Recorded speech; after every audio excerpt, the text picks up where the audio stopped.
And now, here's Scott and Granville.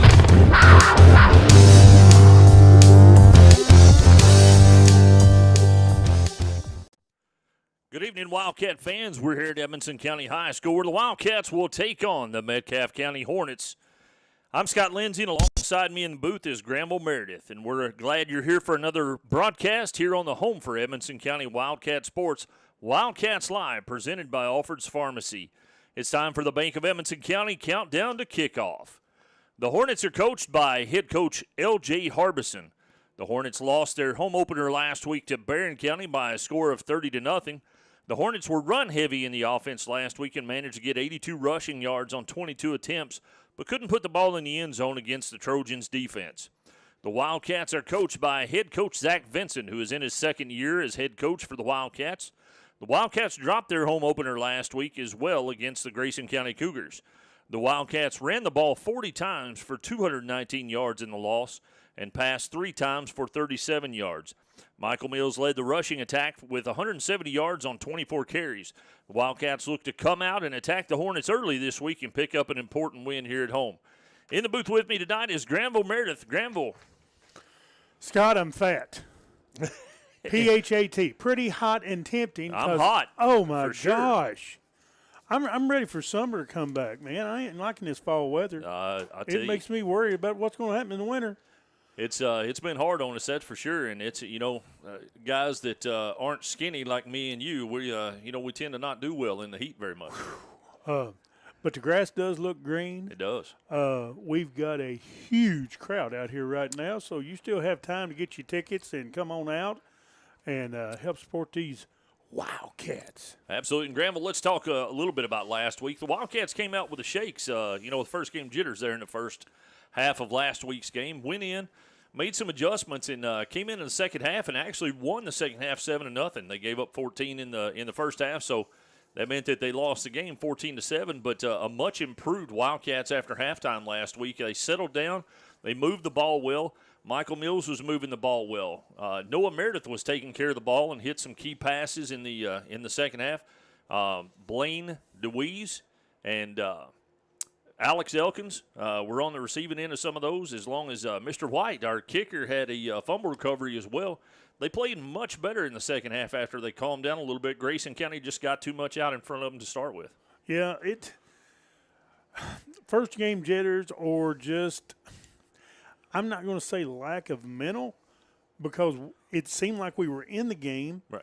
But it just, I don't know, it just kind of unfolded just like, a broken play turned into bigger things, So what I'm looking for tonight, I'm looking for us to go back and watch that game film and come out prepared, ready to work this week. And, I hope Noah Meredith is strong like bull this week. Yeah, and let me tell you, Grandma, one of the things that some of you may or may not know. Of course, the heat index has been through the roof this week, and, that's caused some issues, especially late in the day when they typically have practice. So the team actually voted, from what I understand, to come in and do from 5 in the morning to 7 in the morning practice so they could get it in and still get their practices in prior to the heat being a factor. And, when you've got a team of teenagers like that that's voting to get up at 4 o'clock in the morning, that shows dedication and something we can all get behind. Yeah, I don't know. At our age, I don't think we won't be getting up and doing anything. I don't know like if that. I would have done it when I was their age, but well, we've done some early mornings. We sure back did. In the day, but 4. Yeah, yep. They had to get up at 4 to get here by 5. So, we just want them to know we appreciate all their hard work, and it didn't go unnoticed. So with that, we're going to take our first break, and when we come back, we'll talk about the McReynolds Physical Therapy Injury Report and talk about our first half starting lineups. You're listening to Edmonson County Wildcat Football on Wildcats Live at edmontonvoice.com.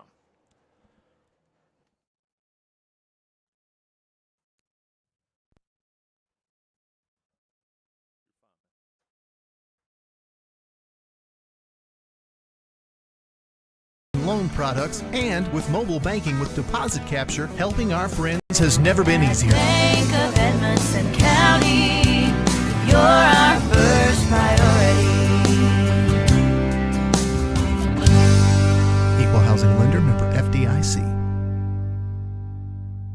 A-Plus Family Healthcare provides personalized primary, behavioral, and pediatric care, all right here in Edmonson County. From newborns to golden years, our team provides comprehensive care tailored for your individual needs. Visit us in Brownsville in the Main Street Center and call 270-975-4050 for an appointment today, and visit aplushealth.org. A-Plus Family Healthcare.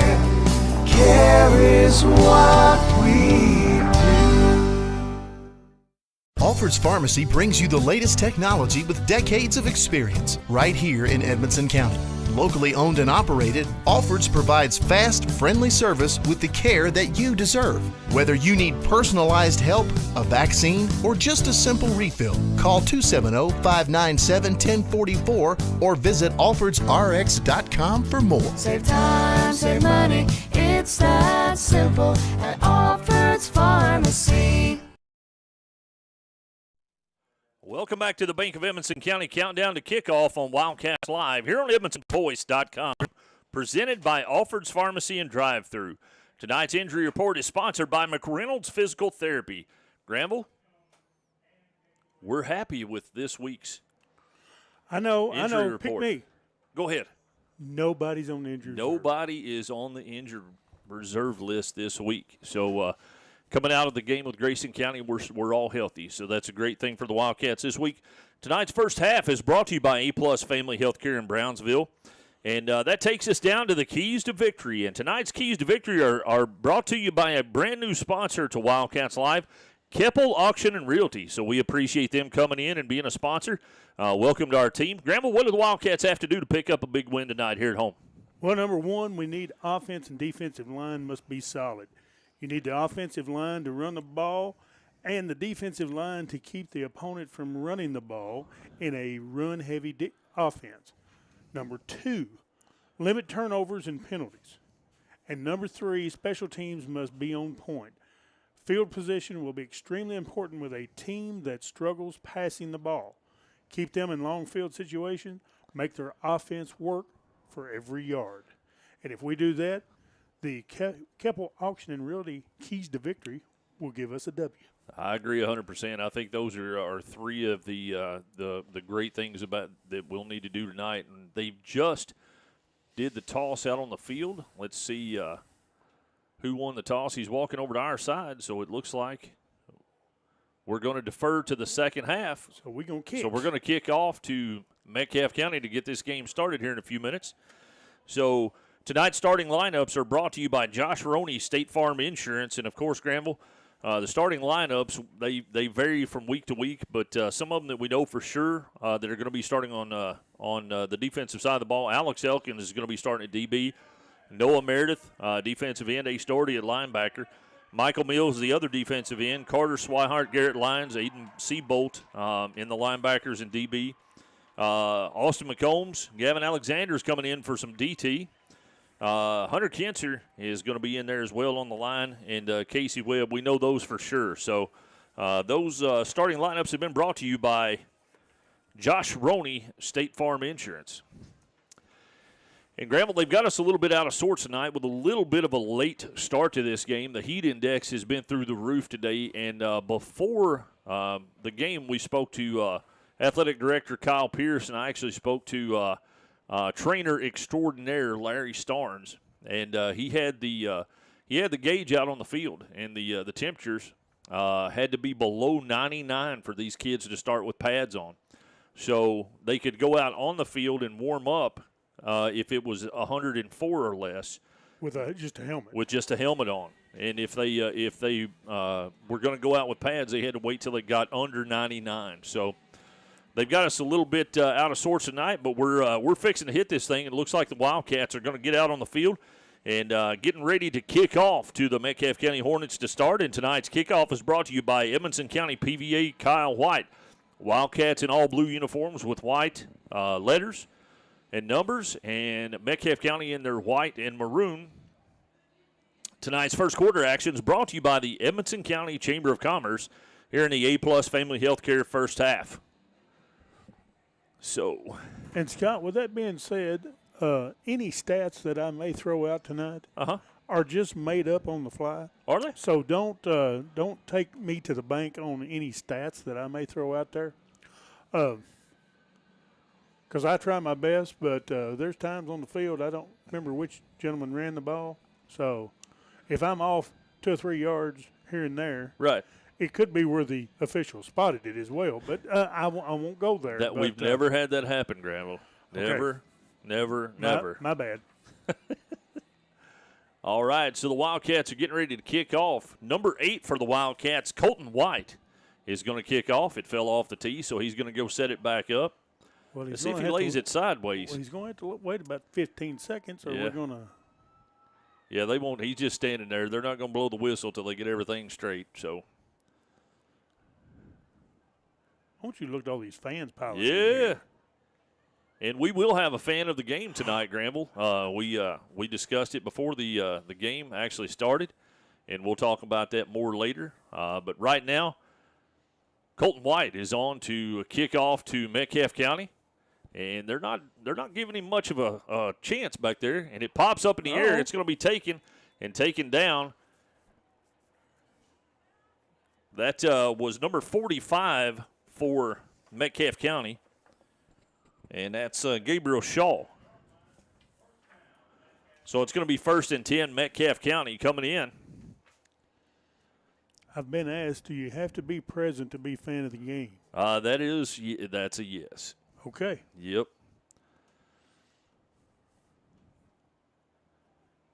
We may have to do something for the online fan of the game, but this one is a yes. You There's have to 2 be or 3 online. that'll talk to us. Absolutely. Mason Estes sets up in formation. Receiver goes in motion, single back in the backfield. He's going to throw, and it's He threw it in the ground. yes, sir. It's going to be incomplete. Bring up 2nd down and 10. Nice coverage by the Wildcats, but Mason Estes is listed at the quarterback, 5'10", 170, and he's a senior. So, I'm sorry, didn't mean to interrupt you, Grant. No, I'm just saying. I'm just looking out there. Look like some pretty good sized kids on They this are, one. that line, yeah. And, of course, if you remember, last year and the year before, they had massive lines that gave us fits, and I think they've lost some of their bigger guys, but they still have some pretty good-sized guys out on the field. Some pretty tall receivers, too. So Yep. just keep that in the back of your mind. Estes sets up in shotgun, comes in motion, handoff goes up the middle. Number 6, and he's going to be hog-swallowed. Number 56 and number 68 for the Wildcats. That is Hunter Kinzer and Gavin Alexander in on that tackle. My hero. Connor Neal on the run. They're going to give him a gain of 1 on the play, and that was a hard-fought one because he got hit at behind the line of scrimmage. Great job of the Wildcats sealing that middle off. Hunter Kinzer came in there hard, and Gavin Alexander helped clean him up. I hope Gavin has a huge game, gets about 12 sacks. I hope they all do.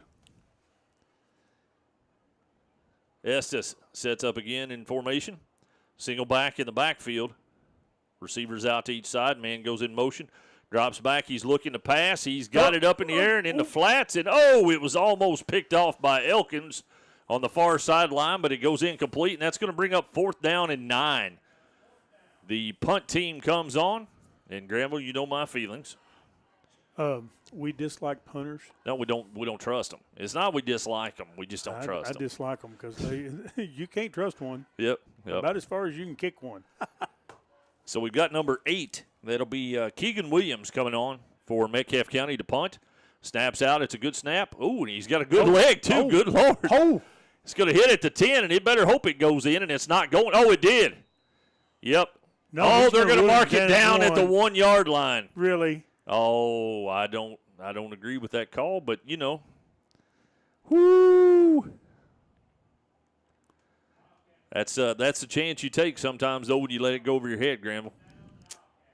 He put a the boot to in it, though, his- yep. Had a nice little spirals. And it hit and rolled well. So let's see if the Wildcats can come out and get something on the move right here. Man, those Metcalfe County guys look big right there, don't they, Graham? Inside the 1. Right. Ooh.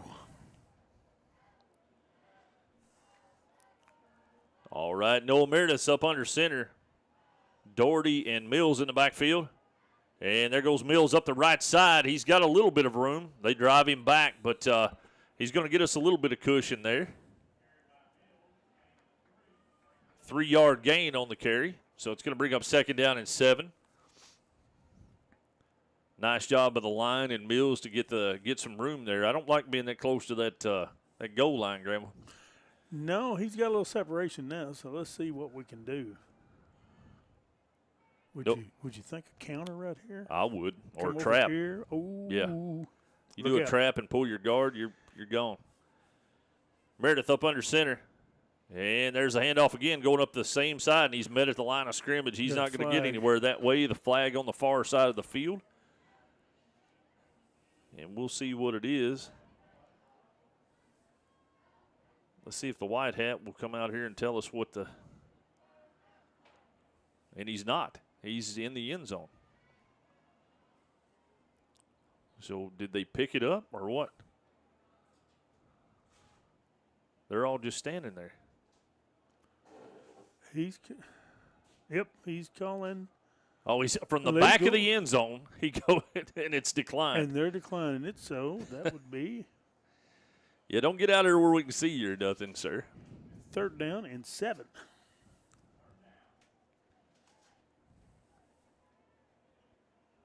Noah Meredith comes out. He's up under center. Doherty and Mills in the backfield. And they're going to fake the handoff to the right side. They're keying on Mills. They're going to have to come up with something besides that play.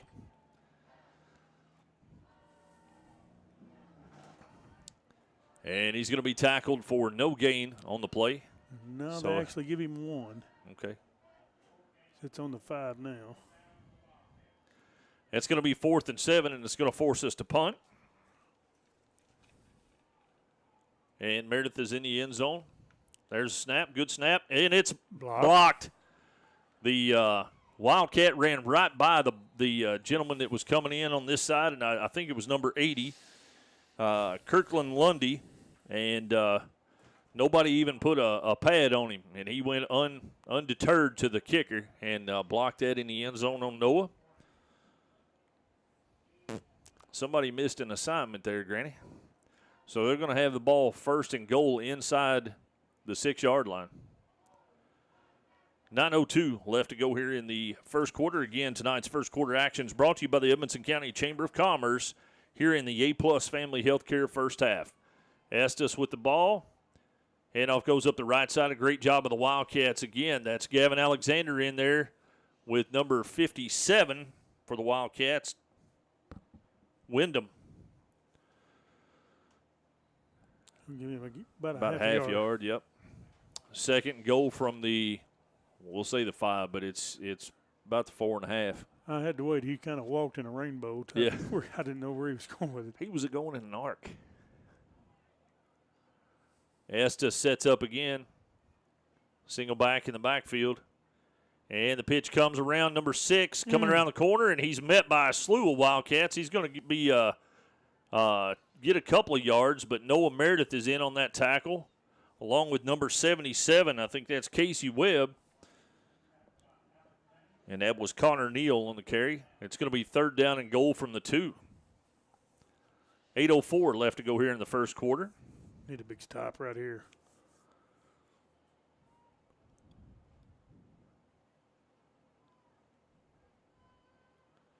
Play comes in from the sideline. Estes sets up. He's got number 23 in the backfield this time. The Wildcats.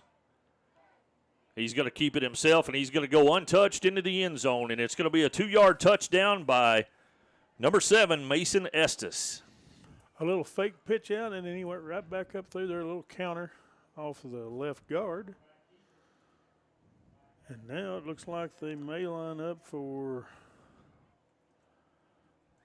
ooh, looks like they may kick it. Looks like they're going to kick it. Number 11. I don't have his number right now, but I'll get it in just a second. Number 11, no, he's not on the roster. Here is the snap. It's down. Kick is up. And they're saying it is good. So with 7:37 here in the first quarter, it is Metcalfe County 7, Edmonson County 0. All right, I didn't care for that at all, Scott. Nope. I believe if you let us start on the 5-yard line, I believe we can score in about 3 plays. So it's time to remount, regroup, get some good field position here, and tie this thing back up. Still early. But, I mean, they haven't really punished us or, you know. Yeah, that was all started by the missed assignment on the punt, Granville. I'm not saying that, we would have got a great punt out there, but I think we could have got it past the 2-yard line or the 5-yard line. And, right. But he was untouched. I was looking, right around that corner, and we just got to make, if nothing else, a chip block right there and then release. But we have to slow him down at some point. Right. And, I mean, that was pretty solid of us. We made them earn that 5 yards. Absolutely. We didn't give it up easy. Right. Yep. Didn't give it up easy. And, of course, we know the Wildcats are going to fight. So, well,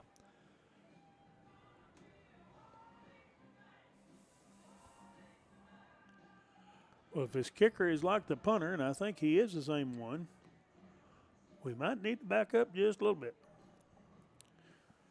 Because it looks like we're at the 24 and the 16.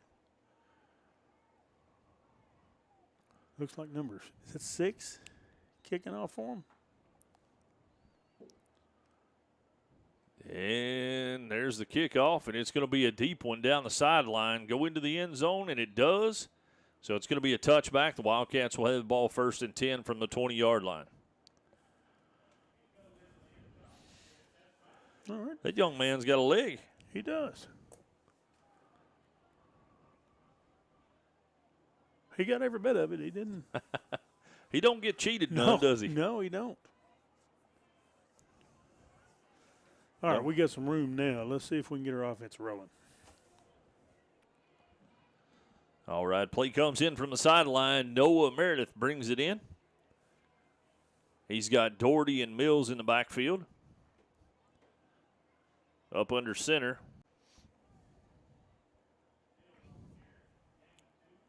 They're going to give him 2, Granville. 2nd down and 8. 7:15 and counting left to go here in the first quarter. And again, tonight's first quarter action is brought to you by the Edmonson County Chamber of Commerce here in the A-Plus Family Healthcare first half.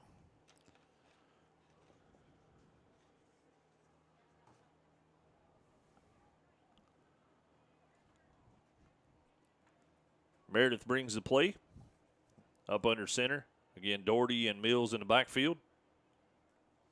And they fake the handoff to Mills this time, and they've got the bootleg out to the corner. Doherty with the reception, and he's up over the 30-yard line. Great play, and that's enough for a Lake Forest recruiting Wildcat first down. Did you say Lake Forest recruiting? I did. It's we appreciate all of our sponsors. That one is Jay and Allison Holland, and we appreciate them for being a sponsor as well.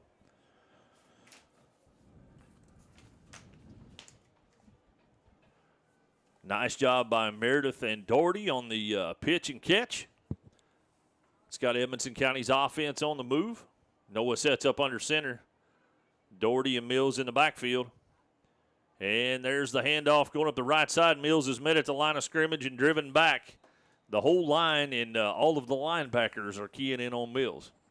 That's why the last play worked so well, is because it was a misdirection, and they all clobbered Mills and allowed Noah to pop out and hit Doherty on the fly.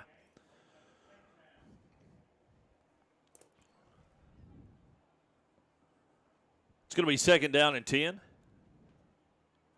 They said he got back to the line of scrimmage, or actually it's a little bit short of the line of scrimmage, but they didn't change it. Yeah, because they started out on the 30, and now right. It's on the 29. Tommy Bolton will tell me that's that just ain't one. right. Meredith sets up in shotgun formation, and he fakes the handoff this time. He's rolling out. He's going to keep it. Ducks in the middle, takes it out to about the 34-yard line. Nice job by Meredith to pull the ball down and get some yardage there. It's going to be a 4-yard gain. I believe it's going to be 5. Yeah, it is 5. Yep. They called out 4, but it's 3rd and 5. Maybe I'm not so bad on these stats. No. I know you've got it in you.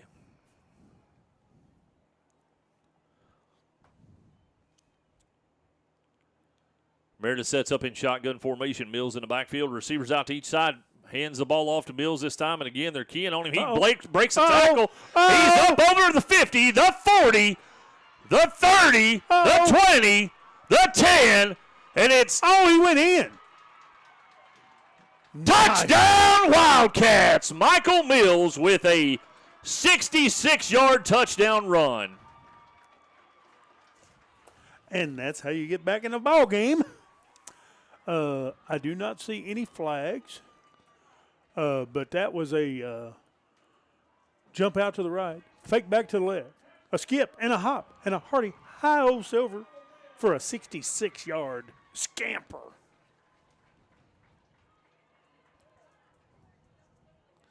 Now we got Mr. White's on for the extra point. Colton White. Backs up 3 steps. Here's the snap. It's down.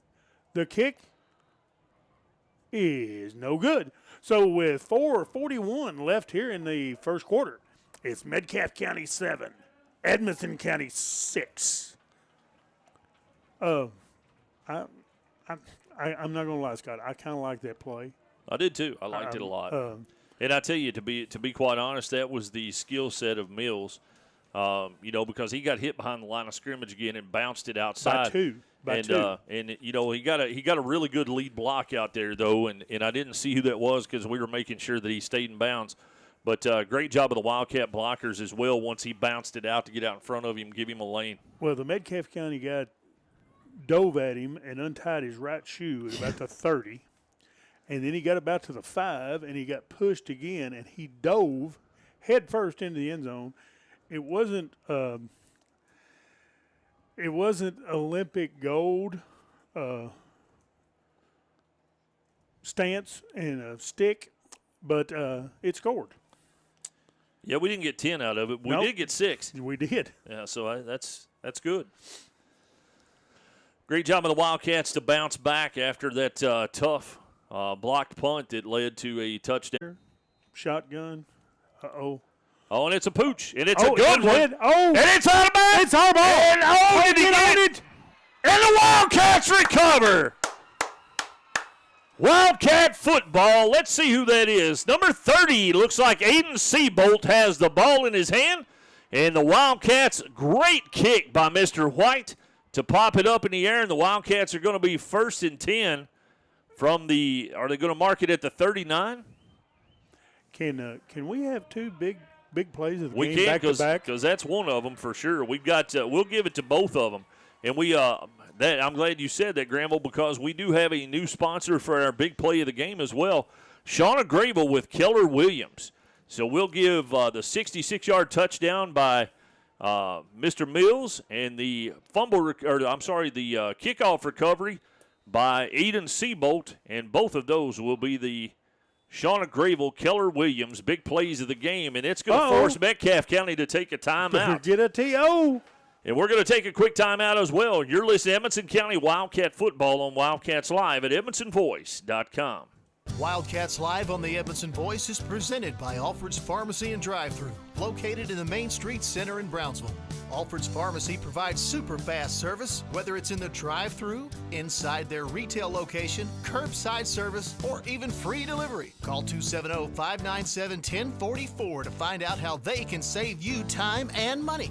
Save time, save money, it's that simple at Alfred's Pharmacy. New things are happening with the Edmonson County Chamber of Commerce. With new leadership and new vision, your chamber is working hard to strengthen the business community in Edmonson County. Whether it's bringing you the annual Big Brownsville Bash, joining you for a ribbon cutting, or answering a simple question, our resources are here for you. To find out how your business can join for as little as $75 a year, call 270-597-4715 or visit EdmonsonChamber.com. Welcome back to Wildcats Live here at Edmonson County High School. And we're coming out 4:37 left to go in the first quarter. The Wildcats recover a kickoff return. And it's going to be 1st and 10. Noah Merritt sets up in shotgun formation. Drops back. He's going to take it himself with Mills as the lead. He's up over the 35, down to about the 34 is where it looks like. So that's going to be a gain of 4 on the play. No, I'm sorry, the 31. It's going to be a gain of 6.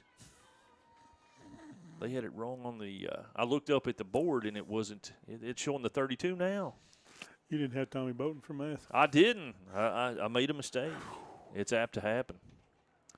4:10 and counting left to go here in the first. And, folks, we have had some technical difficulties tonight, so we had to switch some computers out. I do not have access to our YouTube right now, but we will try to get that and try to have some interaction with the fans. Noah Meredith up under center, falls back. He's going to hand it off to Mills, going up the right side, cuts it back, and he's going to be back at the 30. And pretty much no gain on that play, maybe 1. 3:40 and counting left to go in the first quarter. And again, want to remind everybody tonight's first quarter action is brought to you by the Edmonson County Chamber of Commerce here in the A-Plus Family Healthcare first half. We'll see if I can get to our YouTube channel, Granville, so we can maybe I can get it on the mobile. That way we can interact with some of our fans if they're leaving us messages. We got about 87 watching on the Facebooks. There you go. Oh, and it's going to be a false start against the Wildcats, looks like. That's going to back us up 5 yards. He didn't mean to, though.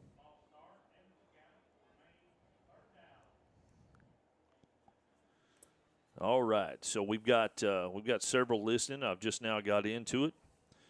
I'm not showing anything on the comments yet, so we'll try to get those loaded up here in just a minute. We appreciate everybody that's with us, whether you're here in the stands, listening to us, whether you're at home, or like last week, we had folks in Texas and Arizona and one in the recliner. And that was he's a mechanic.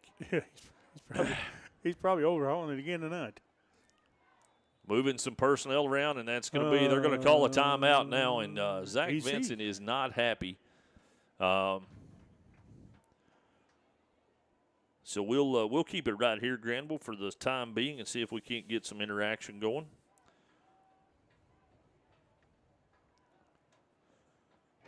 Yeah, our actual broadcast looks really good on the field. Preston doing a great job up there, so we want to give shout out to him. He's the one that's up on top, giving you all the view that you get. That's not me and Granville, which is a good thing. He did an amazing job last week. He just couldn't pull out a victory, but he's got a shot this week. He does. And let me see. Yeah. I'm trying, folks. I'm just not with everything that's switched around. We've had to change some things. We'll try to get some interaction going with you here in just a few. I'll check it out on Wildcats Live on Facebook. See if we can get any that way. Noah Meredith sets up under center. Doherty and Mills in the backfield, and the pitch is going to go to Mills going around the corner. He scoops it in, bounces it outside, takes it down to about the 35, and he's going to get back. It's going to bring up about 4th and 6.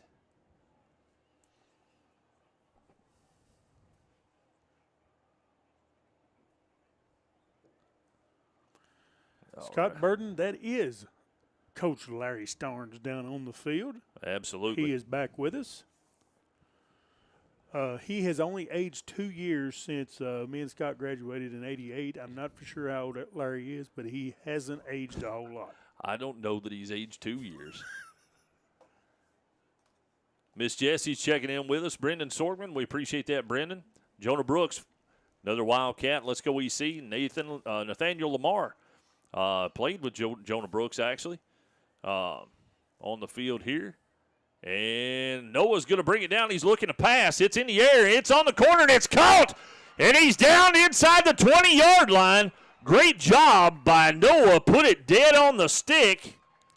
And that's somebody's still down over here. 22. Blaine DeWeese with a huge catch.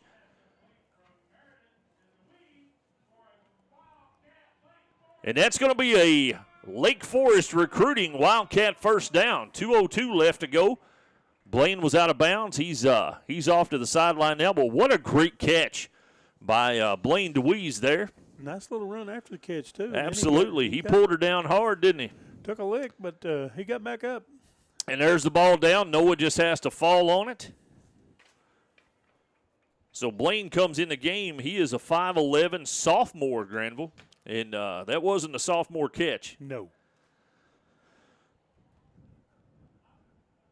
Oh, we got plenty of people jumping in here now. Glenda Meredith checking in. We appreciate that. Jerry Counter's watching us. Jody Sanders Johnson is watching, so we better be good. Jody will tell us about it later.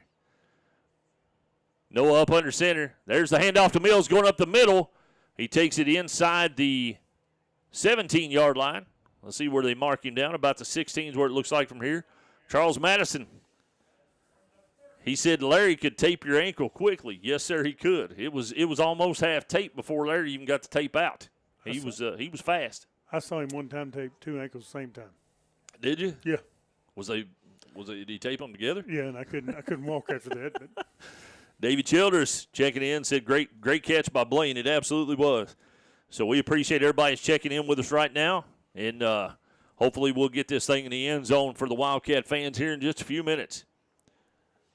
Noah sets up in shotgun, fakes a handoff, rolls out. Oh, he stiff arms. He's still on his feet, but he's going to be strung out and trucked down, and he's going to have a loss on the play, but a nice job by Noah to stiff arm the first contact that came into him. But there was about 4 of them coming at him on that sideline. There's 17 seconds left to go here in the first quarter. And I think that we're gonna hold out till the end of the first quarter. So at the end of the first, why did they stop it with 6 seconds? There. I was trying to come up with an excuse, and I didn't have one, Scott. Sorry. All right. Well, here at the end of the first quarter, the Wildcats trail the Hornets of Metcalfe County by a score of 7-6. You're listening to Edmonson County Wildcat Football on Wildcats Live at EdmonsonVoice.com. It's not something we like to talk about. It makes lots of folks uncomfortable. But the truth is, it's part of life. Folks have many needs when they lose a loved one, and one of those is a friend. Roy Grable and the staff at Grable Funeral Home have been friends of this community for a long time. Let Grable Funeral Home be a friend to you with pre-need counseling or other services. No one likes to talk about it, but at Grable Funeral Home, you can talk it over with a friend. Wildcats Live on the Edmondson Voice is presented by Alfred's Pharmacy and Drive-Thru, located in the Main Street Center in Brownsville. Alfred's Pharmacy provides super fast service, whether it's in the drive-thru, inside their retail location, curbside service, or even free delivery. Call 270-597-1044 to find out how they can save you time and money.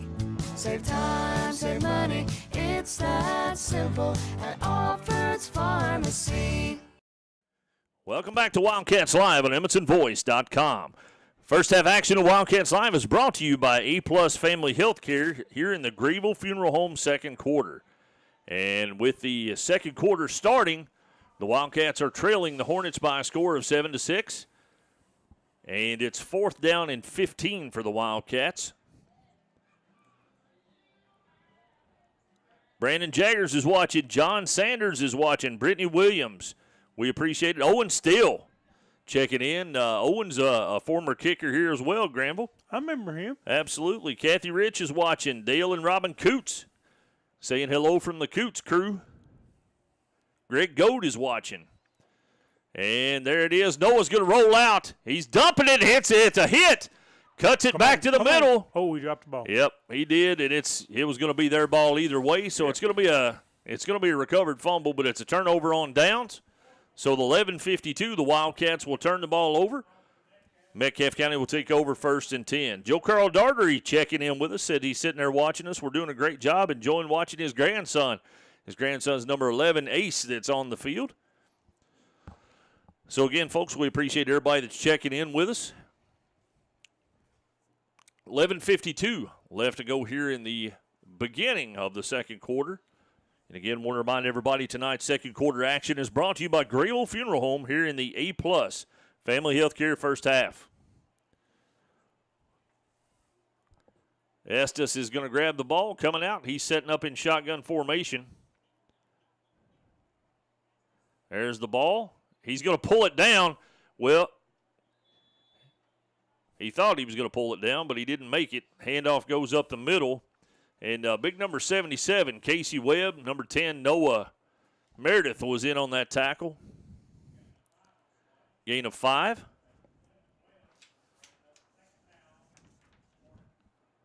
So it's going to be 2nd down and 5 from the, it's about the 20.5-yard line, but we'll give him the 21.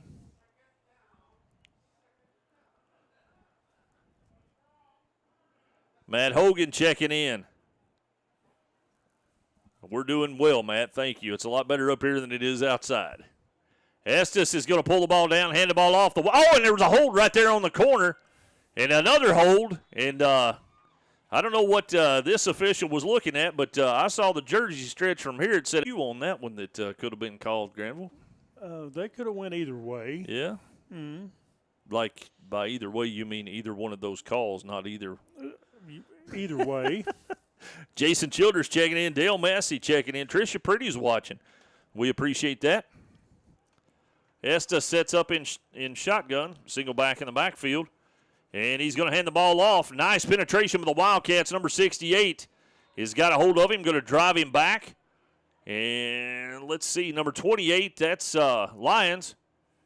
And Alexander comes out of the bottom of it. Man, he had him as well. So a great job by number 68, Hunter Kinser, number 56, Gavin Alexander, and number 28, Garrett Lyons, all flying in to make that tackle. 10:05 and counting left to go here in the second quarter. Again, the Wildcats trail the Hornets by a score of 7-6. Estes breaks the huddle, brings him to the line. Single back in the backfield is number 6, Connor Neal. And he's dropping back looking to pass. It's in the air, it's on the outside, and it's incomplete. Well overthrown. Missed it by that much. I'm not sure Megatron had a shot at that one, but, you know. No. Beverly Peyton Club checking in with us. Saw her at one of our fine establishments that has just opened in a new business in the county this week. So, or I'm sorry, not this week, but this month. Great job by the Wildcats. It's 3rd down and 10, 9:43 left to go in the second quarter. The clock stops with the incomplete pass. Estes sets up. He's going to fake the handoff, pull it down. He's going to throw it in the air, and it's going to be incomplete again. And again, nice job of the Wildcats getting penetration and made him rush that one a little bit, Granville. It's going to bring up 4th down. I like this, Granville. The line is getting good penetration. Yeah, I like it. I'm liking it when they get through there. They're not overrunning the ball. You know what I'm saying? Yeah, exactly. They're not running past it. Yeah. Right. Yeah, a lot of times if you're not actually watching the ball, and I had to learn this the hard way when I was younger in middle school, if you're not watching the ball, you can run past it. So you got to know where it's at. I think he thinks he can kick it. Yeah. Oh, that's a snap over his head. What happened? Well, they blew. It's a flag on the far sideline. Illegal okay, on back them. them up 5. Let's see if we can get that snap again, though. I like that snap. I did, too. It was really good. It was about 8 feet over his head. As Forrest Gump would say, I like that.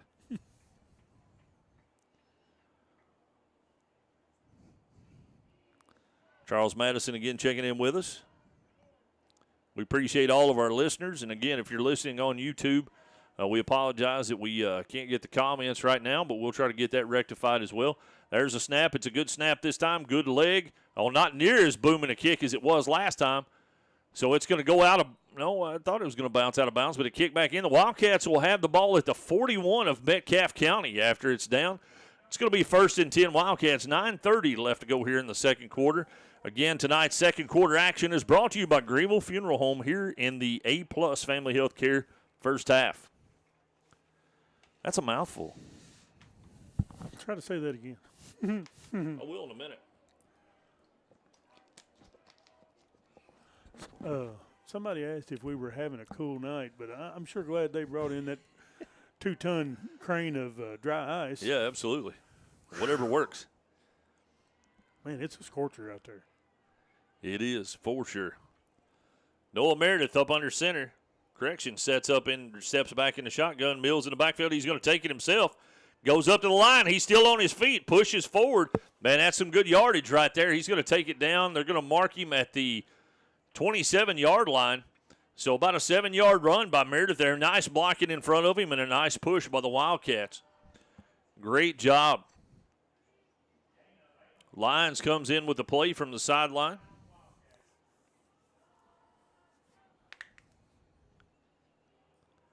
Nine minutes and counting left to go here in the second quarter. Again, the Wildcats trail by a score of 7-6. Meredith up under center. And he's going to hand the ball off to Ace Doherty going up. Of course, they crash the line. He gets up to, they're going to say he gets up to the 25-yard line, so it's going to be a nice gain.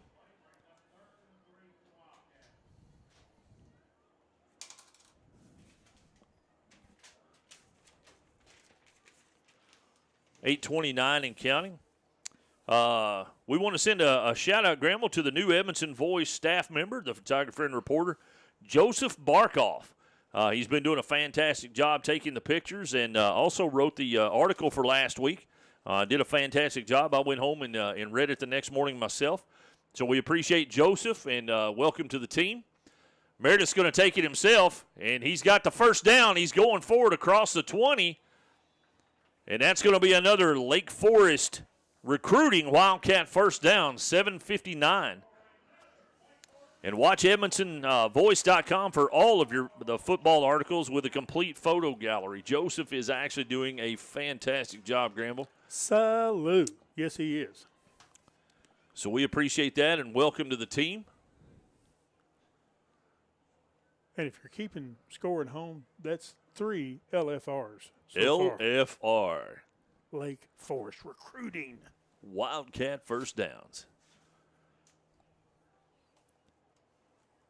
All right, Noah sets up in shotgun formation this time. Single back in the backfield. He hands the ball off and immediately met. They sure keyed in on him that time. Mills got plastered that time. And I'll give him credit, number 69, Braden Neal, 6'1", 285 lineman for Metcalfe County, just blew the offensive line out of the way and came in crashing. David Lindsay's watching us. Hunter Honeycutt's checking in and watching. Morgan Astor's watching. Mindy and T.J. Miller. Todd Kinser, let's go Cats. Absolute. Jason Clark Wood, one of our buddies. Good hard run. Matt Hogan again checking in with us. We appreciate it all, everybody that's checking. Noah sets up. He's looking to pass. Airs it out. And he's got it across the middle, and it's going to be tipped incomplete, but a nice job. The Wildcats had a man out there, and Noah put it where hopefully only he could get to it. Jessica Coy checking in with us. My buddy Bonnie Mills is watching. We appreciate that, Bonnie. Good to see you on here. The Mills name is pretty synonymous with football in Edmonson County. I think so. Incomplete pass stops the clock at 6:42. Again, the Wildcats trailed the Hornets by a score of 7-6. It's third down and 15.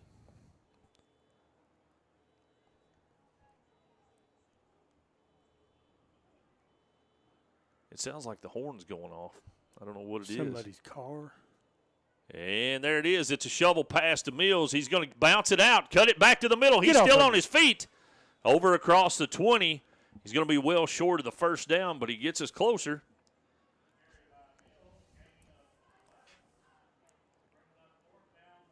So it's going to be fourth down and 9 is what it is officially on the field.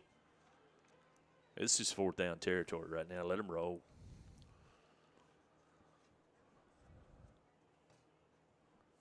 I'd like to see another scamper. I'd like to see anything. First down, that'd work fine with me right now. Let's blow the whistle and call timeout. Okay. So Metcalfe County called another timeout. With that, we're going to take a short time out as well. You're listening to Edmonson County Wildcat Football on Wildcats Live at edmonsonvoice.com. It's not something we like to talk about. It makes lots of folks uncomfortable. But the truth is, it's part of life. Folks have many needs when they lose a loved one, and one of those is a friend. Roy Grable and the staff at Grable Funeral Home have been friends of this community for a long time. Let Grable Funeral Home be a friend to you with pre-need counseling or other services. No one likes to talk about it, but at Grable Funeral Home, you can talk it over with a friend. Wildcats Live on the Edmondson Voice is presented by Alfred's Pharmacy and Drive-Thru, located in the main.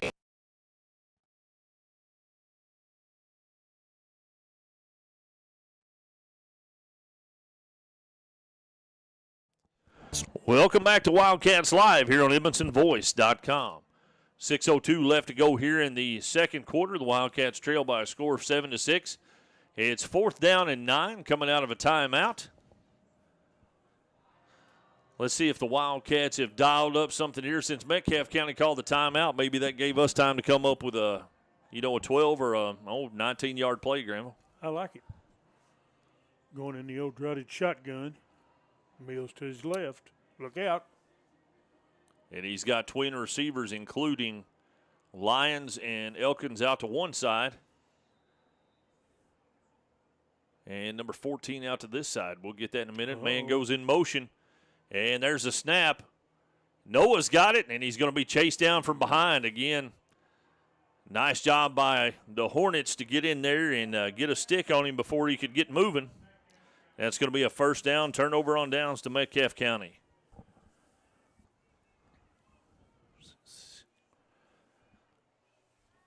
.558 left to go here in the second quarter.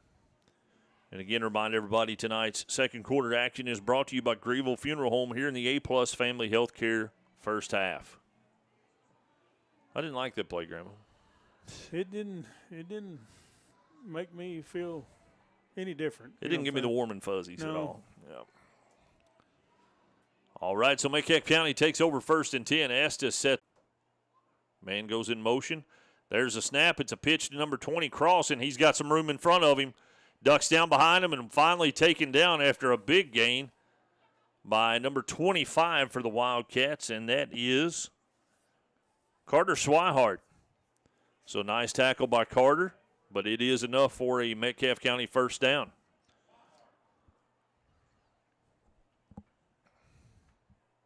.545 and counting left to go here in the first half.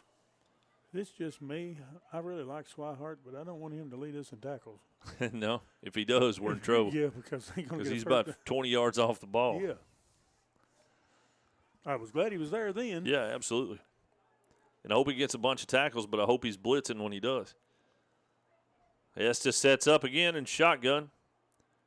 And that's a false start, but they didn't call it. Yes, they did. Yes, they did.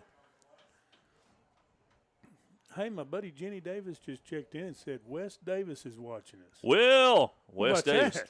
Let's see, what year was it that Wes graduated? 88. And the reason we know that? Because we're older than dirt? Oh, I'm sorry. We graduated We graduated with him, Yeah. yes. But thanks for the older than dirt comment. That kind of hurt. I'm not saying it's not accurate. I'm just saying it hurt. Sometimes truth hurts, man. Hey, at least we wasn't out on the tractor like Mark Woosley was. You see them windrows? Yeah. Ooh-wee. Did he say he was in the top 10? He said he was in the top 10. Yeah. But then after they looked at what he was driving, They gave him number one. Yeah, I saw that. Estes again sets up. And there goes a handoff up the middle. The Wildcats have closed in on him. He bounced it out to the left side. And a nice hit coming in. Mills. You see, that was Mills. And, again, Alexander was in on that. And Alexander's everywhere tonight, Granville. He's everywhere. He's everywhere. He's just like Santa Claus.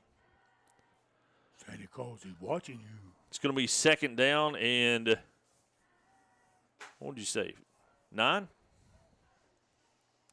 I'm going 8.5, but yeah, I'll go 9. It's closer than the second and 15 they're showing on the scoreboard. Yes. Yes. Receivers out to each side. Estes with number 23, Hills in the backfield. Man coming in motion. And they're going to fake it, throw it over to the right side, and it's incomplete. Off the fingertips of number 80, Lundy. There is a flag on the play. And it was a late flag. 4:25. Clock stops with the penalty. All right, Scott. Okay. Quick question. And it's going to be against Metcalfe County. How can you wait till the play is gone and he's released the ball, and then you throw your flag and say illegal procedure? Because you're slow. Oh. Was that a trick question? No, I was just. Well, I didn't see him Making a throw it, so I comment. don't know if he was slow or not. I'm just saying. Oh, he was slow. The ball was going out, and I saw the yellow flag going up. So. Oh, okay. Brenda Linder's checking in with us. Todd Booth, we appreciate you checking in, Todd. Thanks so much. Freddie Wayne's on here now. Kathy Rich is watching. We appreciate that. Melanie Morris Wright, another one of our classmates that graduated a year ahead of us. I never have understood that. She's 10 years younger than us, but she graduated a year ahead. She just got an early start. She did, yeah. And looking, that pass, I didn't think he'd gotten there, but it's going to be enough for a Metcalfe County first down. They're going to move the chains. No, they're not. What are they doing? I didn't think he got there, and obviously the official didn't either, so he told the sticks to go back where they were.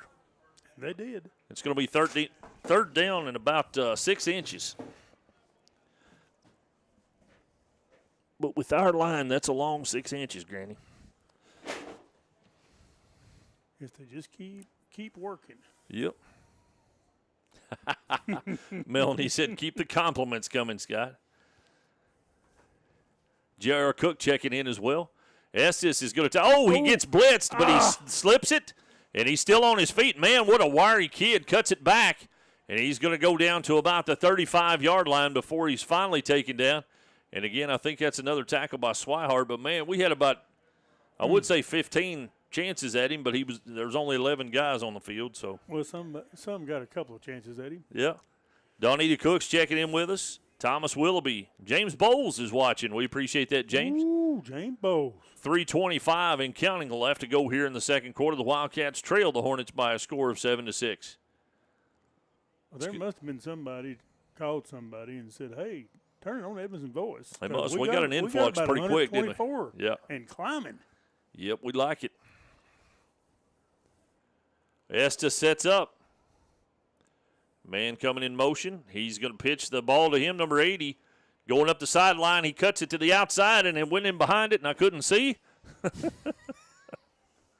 I just kept on with it, man. Sometimes you just got to roll with the punches, right? There is a wall right there, Scott. 24, Michael Mills was in on that carry or that tackle with Noah Meredith. And it's going to be – it was funny because I was watching. Ran right into the wall. I mean, I didn't literally run into the wall, but it did block my vision. I've got these new sporting binoculars that I picked up at CNC Firearms, which is one of our sponsors for our Wildcats Live, and went in and got them, and they're great. I was following him. Me and Grandma were talking prior to the game. Guy pulled up in a burgundy truck over in the parking lot, and I saw that it was 6:15 on his watch. So they're nice. Estes. Snap was low, picks it up, and he's crushed at the line. And that's going to be number 11, Doherty, and number 68. That's Mr. Kentzer coming in there. Great job meeting him at the line. It's going to be a little loss on the play. 2:35 and counting left to go here in the first quarter. The first half. Scott Decker checking in. Paul and Gina Miller, we appreciate that, guys. I see Paul a lot now. He works there at the courthouse, and Miss Gina, I see her sometimes we go out and eat at the different functions around the county. Ryan Cowles is checking in with us. Lee Kentzer Murphy said, go Wildcats. Dale Lindsay, Cats looking pretty good. We appreciate that, and they are looking good. It's now they're going to call a timeout. Metcalfe County, and I think that's their final one of the half, isn't it? They should be done. So we're going to keep it right here. If they do anything else, they're going to have to phone a friend. Reach out. Reach out. 117 watching right now, Granville, on our – that's just on our Facebook Live. We don't have the stats. Darren may have them for our 100 on our YouTube. So altogether, we got over 200 listening to us, Granny. But That's pretty good. That's more than I ever thought would listen to me. I remember back in the day, there was just 3 of us, me, you, and Darren. Yeah, we've grown. We played in a game in Adair County one night, and I'm not sure we were listening. It was a little bit different that night.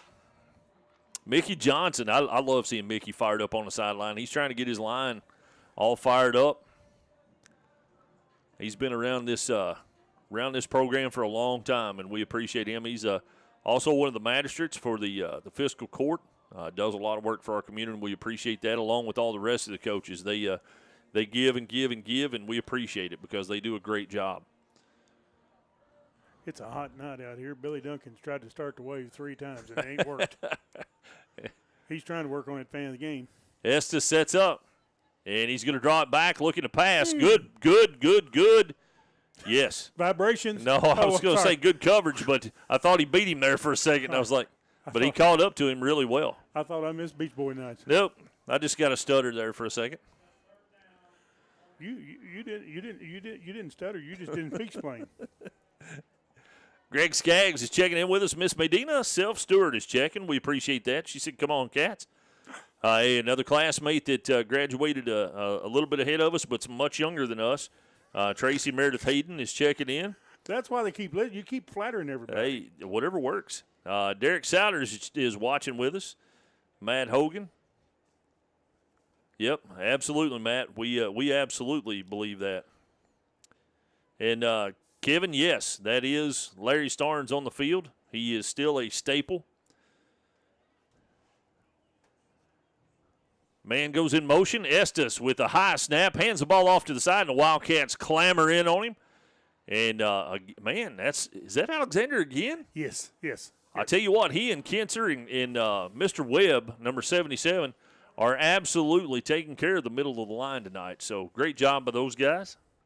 Hopefully we can continue that into the second half, and we get the ball first in the second half. So that's always a plus. 1:30 and counting left to go here in the second quarter. Again, the Wildcats trail the Hornets by a score of 7-6. She did. What? Stacy Raymer said she went to school with us too. She did. She actually did, yes. She did. Yes. I believe, yes. I remember seeing her there. Mm-hmm.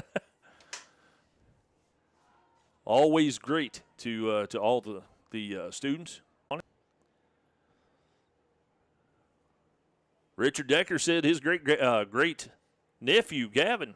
Absolutely. I believe that was one of the keys, too, and I'm going to have to give him a big check mark.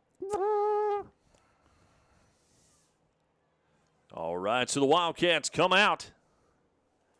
Noah sets up in shotgun. Mills in the backfield with him. Snaps low. He picks it up, hands it to Mills, and they've got three people keying in on him as he gets back to the line of scrimmage. Timeout, Wildcats. 59.3. We'll keep it right here.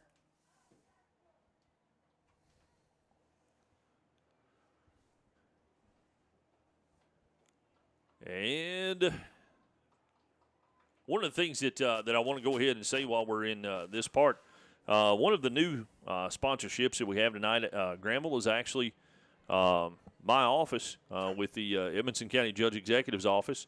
And we'll throw the fiscal court in there as well because they're all but this is actually not coming out of county money. This is something that we have personally sponsored.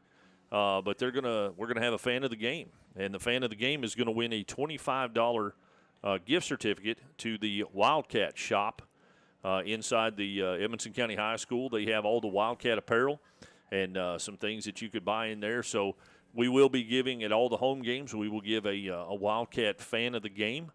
And they will be getting a $25 gift certificate to the Wildcat store. Miss April Hinion and the students of her classes in marketing are actually manning that and coming up with the different products, and they do a fantastic job.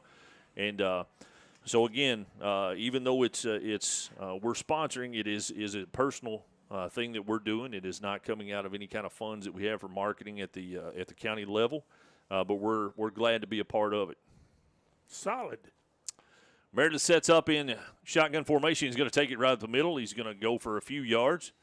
They're going to take him down 52 seconds in counting. And I want to say a thank you to the girls that work in my office, Val, Tammy, and Amy, and also to our magistrates, TJ, Mark, Anthony, Mickey, James, and Gary Bagshaw. So we appreciate all of them for everything they do for our communities. Nice. And we'll talk a little bit about the Edmonson County Fair coming up. Ooh. Noah's going to hand the ball off, bounces it outside. He's trying to cut it back this way now. He's got some blockers. Holy cow, where did he go? And he popped it out. He's across the 35 to the 36 to the 40. He's out of bounds with 11.8 seconds. He ran 45 yards right there and got 14. And that's enough for Lake Forest. It is Lake Forest recruiting Wildcat first down.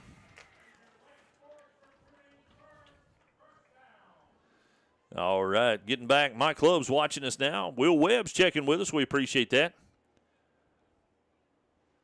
Jenny Davis checks in and says, Wes said that it's a correction. It's not Larry Starnes, it's Larry Legend, and that is correct.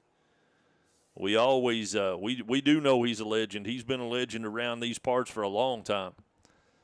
1st and 10, Wildcats. Noah sets up in shotgun. He's going to roll out to his right, looking to pass. He's got a man downfield, and there's the pass, and it's going to be just over his head, incomplete with 5.5 seconds left to go here in the second quarter.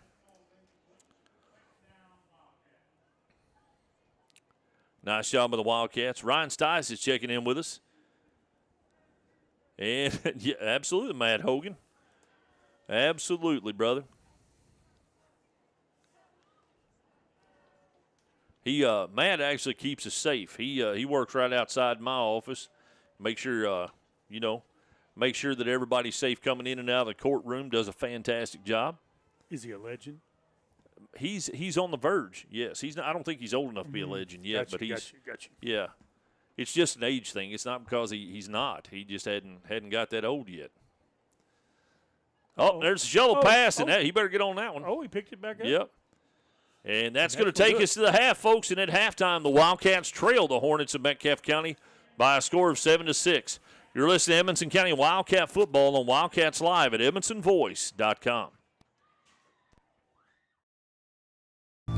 It's time for the Precision Strip Halftime Show on your home for Edmonson County High School sports, Wildcats Live on EdmonsonVoice.com.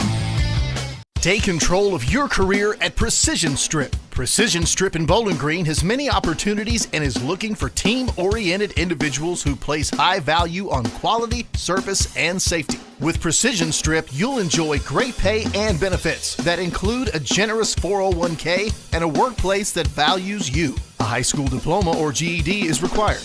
Learn more and apply online at precision-strip.com. That's precision-strip.com. For over 60 years, Grateful Funeral Home has been a friend to our community, offering the services and care that you need. They're a full-service funeral home, offering cremation and pre-need counseling. Call 270-597-2149. Visit their Facebook page for more. Stop by their facility at 537 North Main Street in Brownsville. Grateful Funeral Home, dedicated to those we serve. Alfred's Pharmacy brings you the latest technology with decades of experience right here in Edmonson County.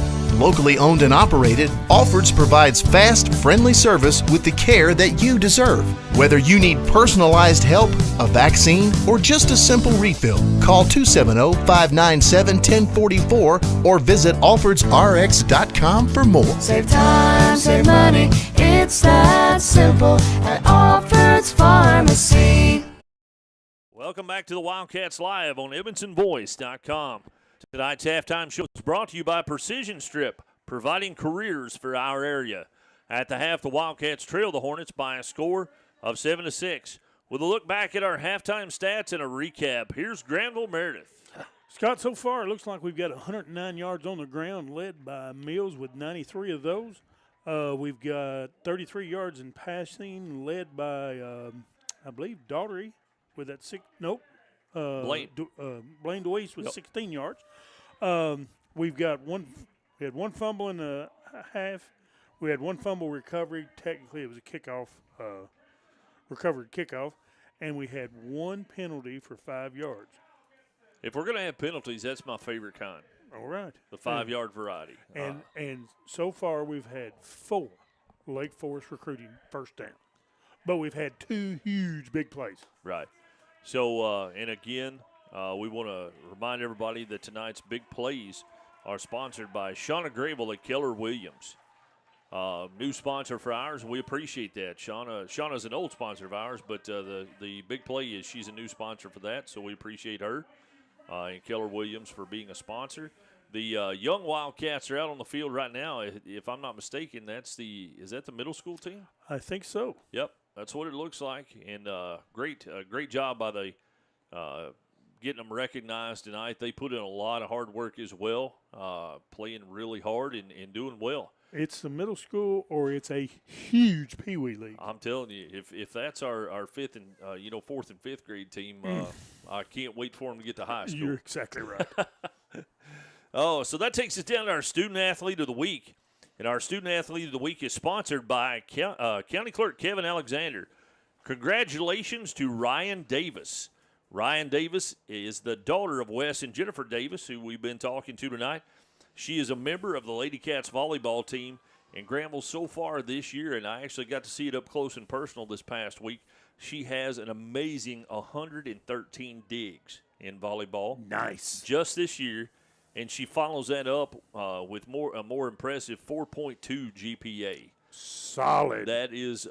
That's a lot higher than mine ever was, and so she's a great job by Ryan this week. I actually announced the varsity volleyball game on Tuesday, and they came out and played really hard and really well, and you could tell that there's some really good girls on that team. Ryan happens to be the one, and she was voted this week's Student Athlete of the Week. So congratulations, Ryan.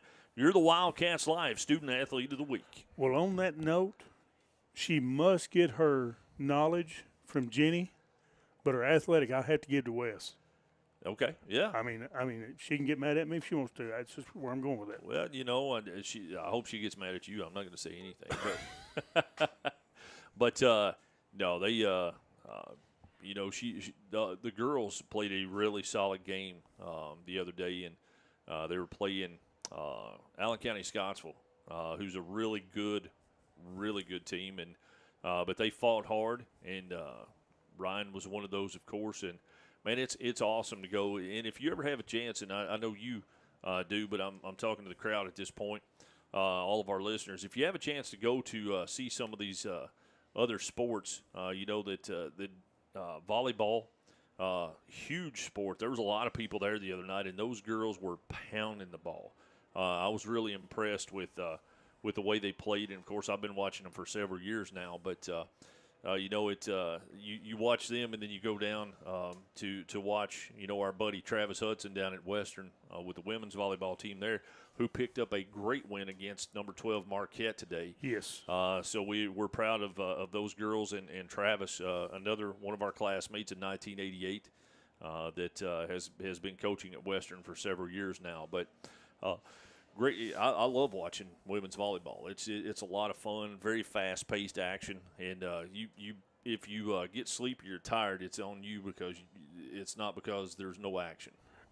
It's a little different watching a baseball game. I'll put it to you that way. It's a lot. There ain't no pickoff moves. Nope, a lot different than watching a baseball game. So we're going to take another quick break, and when we come back, we're going to discuss our halftime adjustments and what we can expect in the second half and revisit our keys to victory.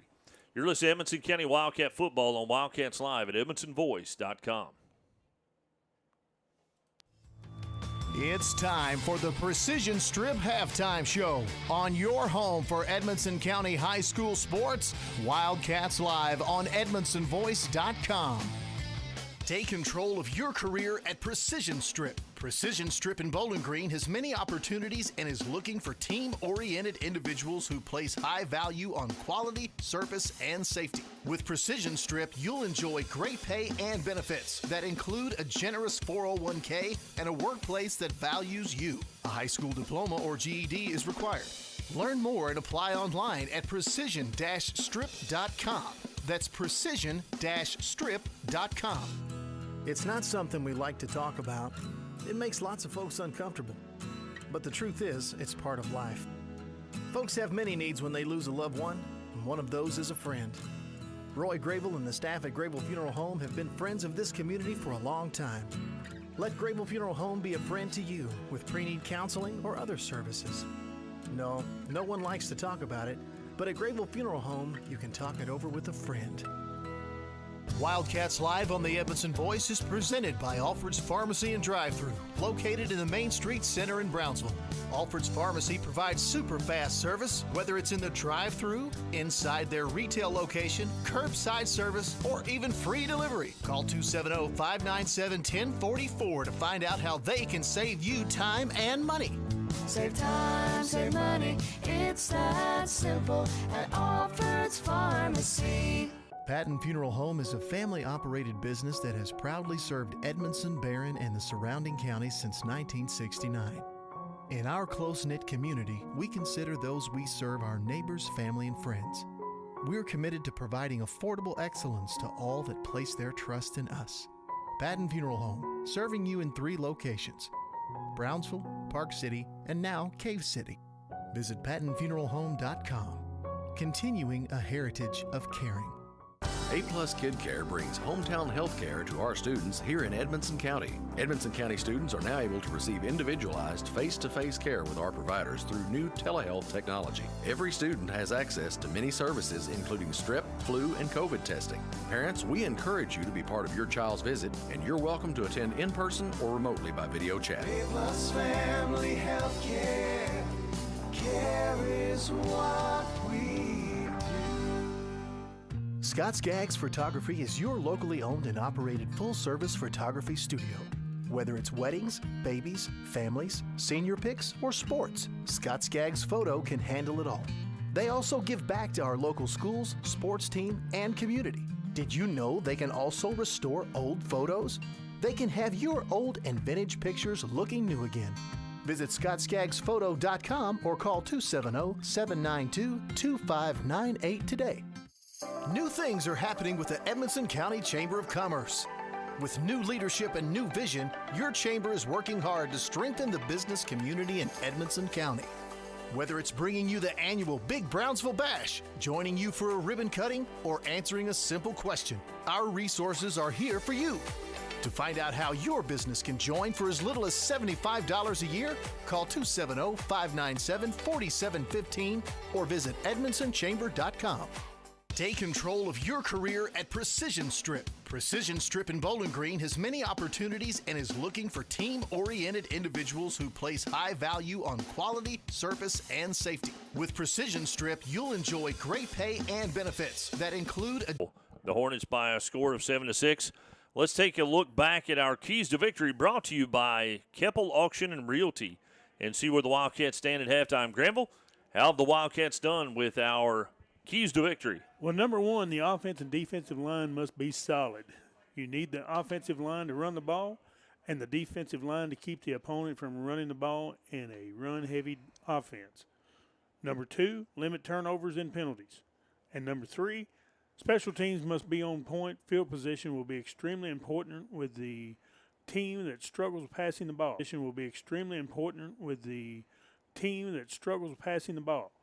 Keep them in long field situations, make their offense work every yard. So far, I'm going to give us 3 check marks because I still think the punt down here earlier was a fluke. Right. And with that, can we go into do you have anything else to say on that, or can we go into adjustments? You go into the adjustments, and the adjustments, we have a new sponsor for them too. But go ahead, and then we'll announce that. They're brought to you by CNC Firearms in Brownsville. Well, Scott, our special teams are looking pretty solid tonight, and we've not been turning the ball over. Don't have any penalties. So one thing, if I was coach, what I would be doing, their passing hadn't hurt us. I would sneak one more in the box and kind of help stop this run a little bit. And I think that might help us because, they're in the second quarter. They started making a few little runs on us. And if we had that other person sneaking in there, that would stop those big plays right there. Yeah, I agree. One of the things that we noticed, and we actually have called out several times, they're actually taking a man in motion across the field, which actually puts an extra blocker on that side. So I think if we make the adjustments on the outside, because they're not running anything up the middle with Mr. Kinzer and Mr. Alexander and Mr. Webb. They're not running anything up the middle much at all. They're trying to bounce everything to the outside. So I think if we make those adjustments, and take up that extra blocker out there, move somebody over, I think you're exactly right. I think that's going to be a key to the second half. And I just noticed during those commercials, Kevin Alexander and Sam Skaggs was walking down through here, and they were really talking and pointing towards the field. I bet they've got some ideas as well. It kind of looked that way, yeah. But a great job. Last week we started out a little bit flat. Other than the missed assignment on the blocked punt down here, the Wildcats have looked pretty solid. Yeah. I mean, you take that away. I mean, they had to run 3 plays to get 5 yards to get a touchdown there. But, hindsight's always 20/20. Mm-hmm. If we'd have got the punt off, would they have scored? I don't know, because they haven't made some really big plays. So, Right. Let's get the ball here. Hopefully he won't kick it over our head down to the apartments. Down to the apartments and make a good run back here and get in good field position and put some more points on the board. All right, well, we're going to take another quick break, and when we come back, we'll be ready for third quarter action. You're listening to Edmonson County Wildcat Football on Wildcats Live at EdmondsonVoice.com. It's time for the Precision Strip Halftime Show on your home for Edmonson County High School sports, Wildcats Live on EdmondsonVoice.com. Take control of your career at Precision Strip. Precision Strip in Bowling Green has many opportunities and is looking for team-oriented individuals who place high value on quality, service, and safety. With Precision Strip, you'll enjoy great pay and benefits that include a generous 401k and a workplace that values you. A high school diploma or GED is required. Learn more and apply online at precision-strip.com. That's precision-strip.com. It's not something we like to talk about. It makes lots of folks uncomfortable. But the truth is, it's part of life. Folks have many needs when they lose a loved one, and one of those is a friend. Roy Grable and the staff at Grable Funeral Home have been friends of this community for a long time. Let Grable Funeral Home be a friend to you with pre-need counseling or other services. No one likes to talk about it, but at Grable Funeral Home, you can talk it over with a friend. Wildcats Live on the Edmondson Voice is presented by Alfred's Pharmacy and Drive-Thru, located in the Main Street Center in Brownsville.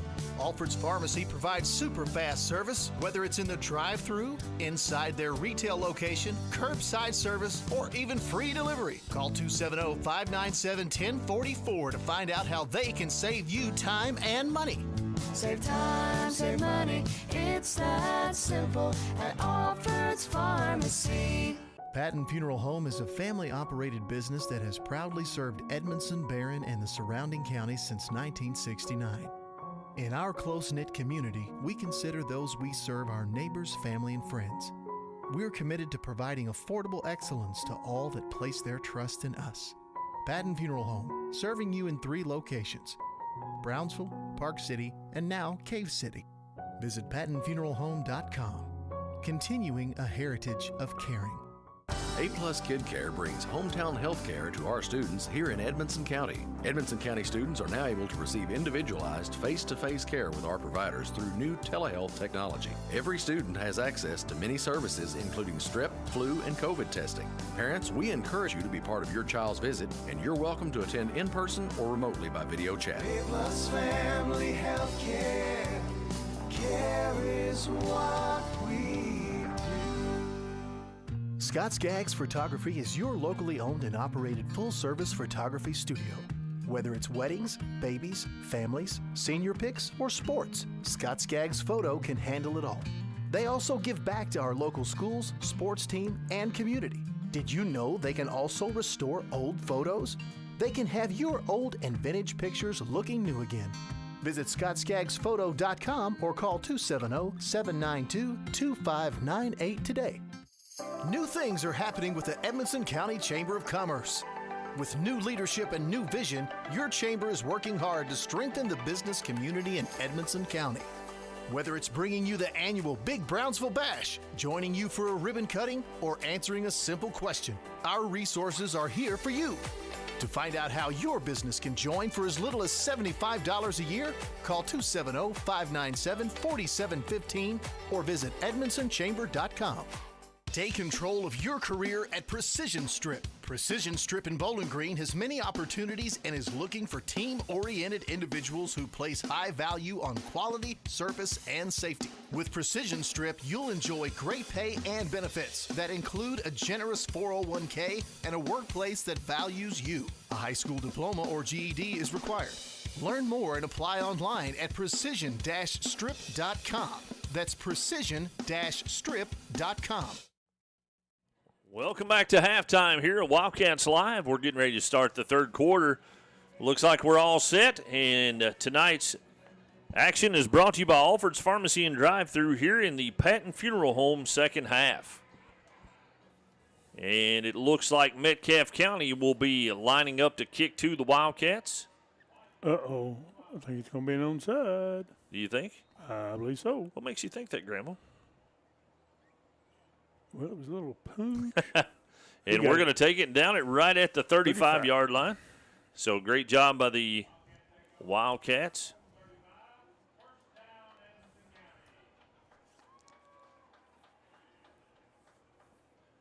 So Edmonson County will come out here in the second half with the ball. It's going to be 1st and 10 Wildcats from the 35. They marked it at the 36, Granville. Okay, I'll take it. I thought he was laying on the line. But who are we to argue with somebody that's going to give us an extra yard? No. Not I.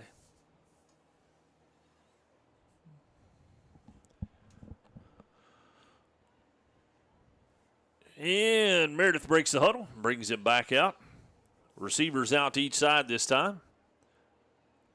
Noah's going to set up under center. Doherty and Mills in the backfield.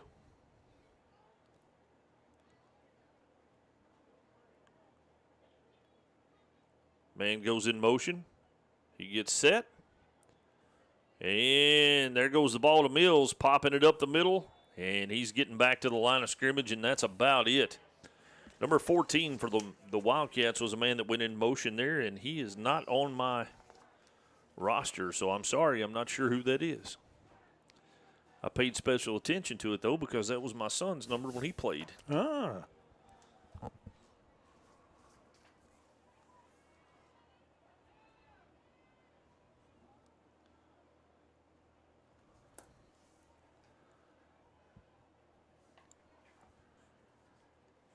And here comes a play from the sideline. Noah's going to bring it back in. He's going to set up under center. Again, Doherty and Mills in the backfield. There's a snap again. Mills right up the middle. And again, they're keying in on Mills. He's not going to be able to.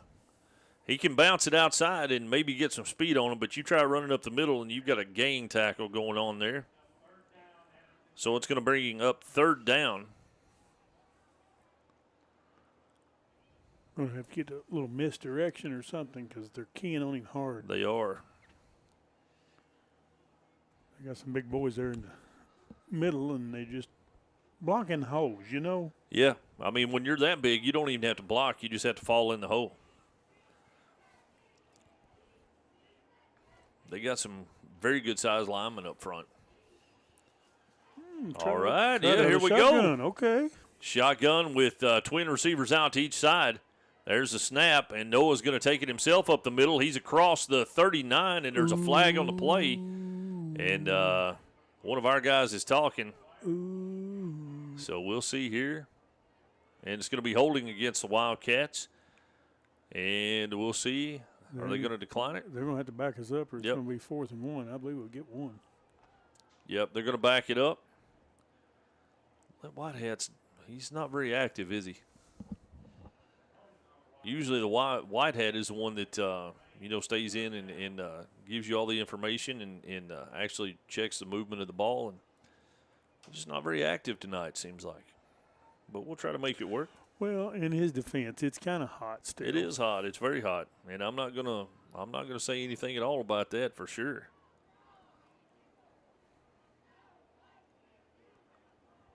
And here we go. It's third down. Wildcat formation.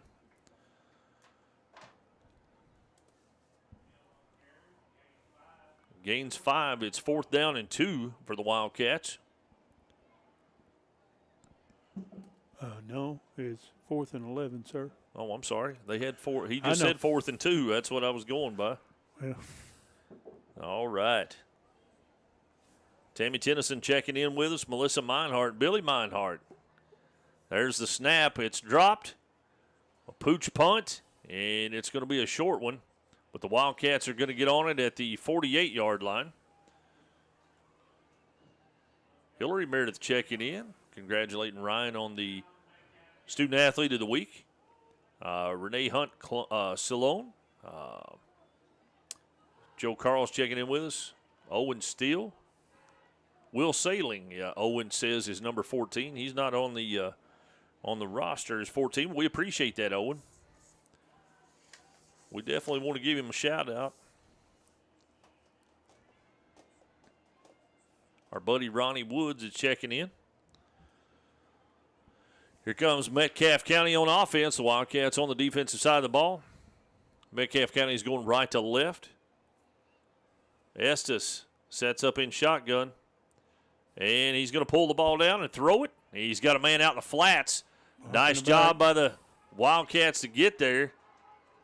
And who was that? 25 for the Wildcats got out there. That's Swihart again. Nice job by Swihart to fly to the ball.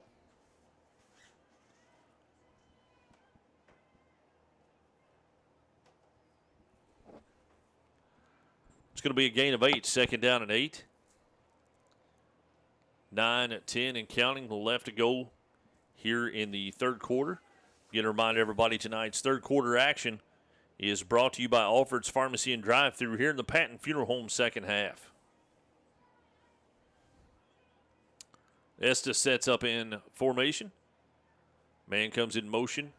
And he's going to pitch the ball to number 80, Lundy, going around the corner. He's got a hit of steam. He's still on his feet, taking it around the corner. He's going to be taken out of bounds on the far sideline. And Lyons was in on that tackle. But that's going to be enough for a Hornet first down. That was a big-time run there, Granville, by Byron Kirkland Lundy.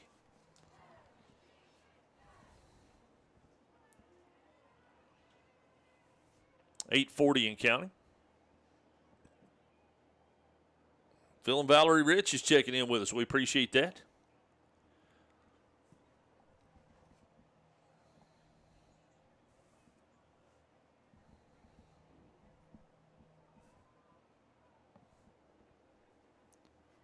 And there's the handoff coming around the right side. He's got some blockers in front of him. The Wildcats slide up.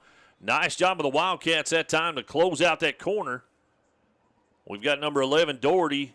Number 24, Mills, is down, a little bit shaken up. Number 56, Alexander's out on that corner along with Noah Meredith. Mills is coming to the sideline. I think he got a stinger on his leg. Flag is on the play. And again, we have no idea what it is, but they're it's on them. They're looking at Metcalfe County's side, so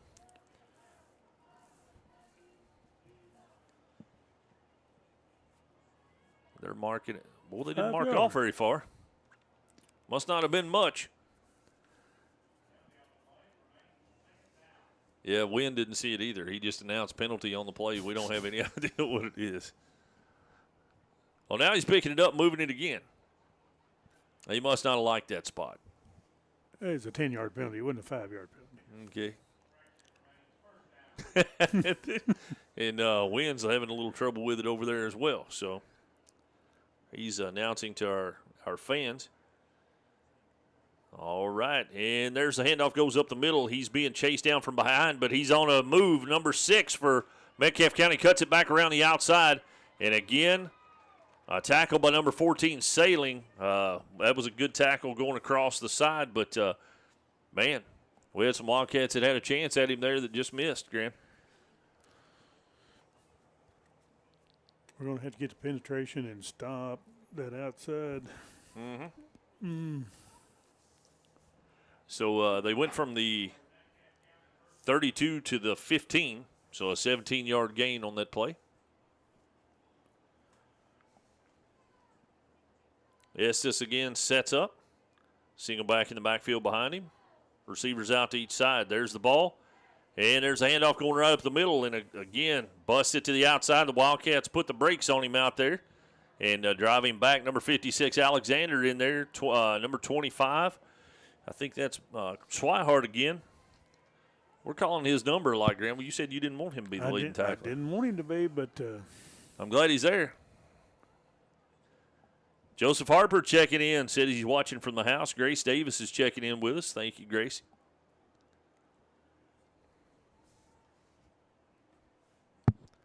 .645 in counting. Left to go here in the third quarter.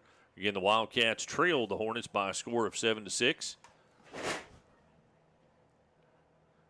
Estes sets up. Receivers out to each side. And it's a bad snap, but he's going to take it himself up the middle, and he's got some room. And he is going to. He's in. Yeah, they still. One guy over here in the corner, he's motioned for it. Well, nobody out in the middle was, so it's a touchdown for the Hornets. 6:27, and that was Estes on a 9-yard run. 9-yard run. Now they're going to line up and kick another extra point here. Or attempt it. We may get a hand on it. Here's the snap. It's up. Looks good here. They motion. It is good. So with 6:27 left here in the third quarter, it's Metcalfe County 14, Edmondson 6. All right, I didn't care for that series much, Scott. Just a few assignments missed and led to a touchdown there. So we're going to have to refocus. And I'm not for sure if they're going to try to kick it this time or pooch it. They're over there discussing it now. We've pulled out. Looks like we've got White and Daughtry back. Got the hands up here on the 46 and the second set of hands on the 40. Let's see what happens here. While we're waiting, Xander Bradford is watching. He checked in. Joe Carl Daugherty said number 50 on Metcalfe County's team, which is Jackson Daugherty, is actually Ace Daugherty's brother. So it's brother against brother here tonight. Hatfield McCoys. Yep. I just hope our Hatfield wins. I'll take it. Yep. All right, I'm assuming it's going to be another little pooch over there. He's not taking a very big step back, so it's probably a pretty good indication. There it is. And it's going to be a fair catch, and he caught it. So nice job of the Wildcats. Is that number 30, Seabolt? I believe so. Aiden Seabolt with a nice catch. It's going to be 1st and 10 Wildcats from the 36-yard line.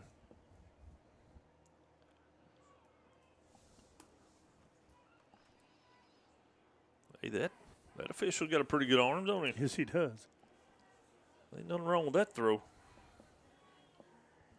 It's kind of hot out there tonight. There's not neither side of the team in a hurry-up offense yet, so tell you what, it's hot enough. I wouldn't be in a very big hurry either. I can't blame them.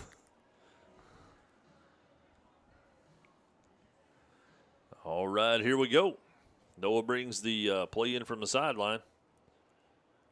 Set up with Mills in the backfield. There's a snap. Noah's going to go out to the right side with the lead. And with the tackle, there is a flag on the play. It's either a face mask or a holding, but I'm not sure what he signaled, and he won't move, so we'll see what he's going to say. Oh. He's not very good with sign language. I think what he just said, Granville, is there's an apple truck turnover with a scoop of ice cream. And they calling holding on the offense. And a personal foul face mask on the defense. So those will Offsetting be penalty. offsetting So penalties. we'll play it again. I was trying to say it was either holding or face mask, so I was close. Yeah. Actually, you had both of them right. And now Metcalfe County is all upset. Talking to Yeah, he's delaying the game right now.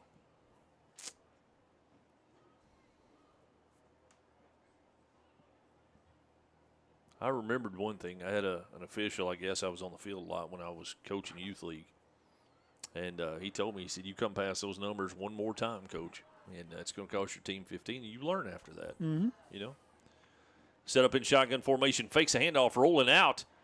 And he's got number 28 Lyons with a catch up the sideline. He's going to be out of bounds at the 42-yard line. They're going to give him the 43, though. 44. 44. Woo! And he's on the sideline now. I think he got stepped on. So we'll check that out. He just scooted back off the field. He may have a cramp. They're trying to stretch him out now. But nice job by number 28 Lyons to pick up 8 big yards. Well, Scott, I don't want to be the bearer of bad news, but they give us two yards on that last play, and they had the penalty. So he only picked up. Well, there you go. No worries. I was just amazed that we got a good spot over here on the sideline.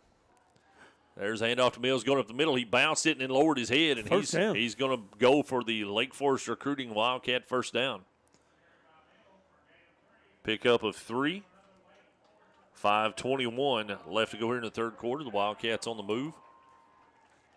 Mills a little bit banged up coming off, and got a Wildcat flying in there. Number 55, Austin McCombs, is checking in the game.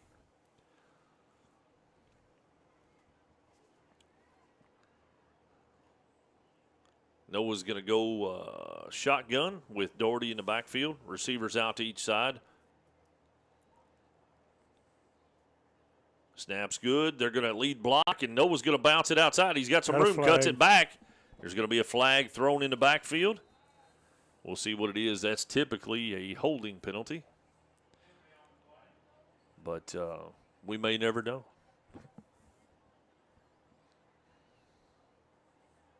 And that's what it is. It's a holding penalty.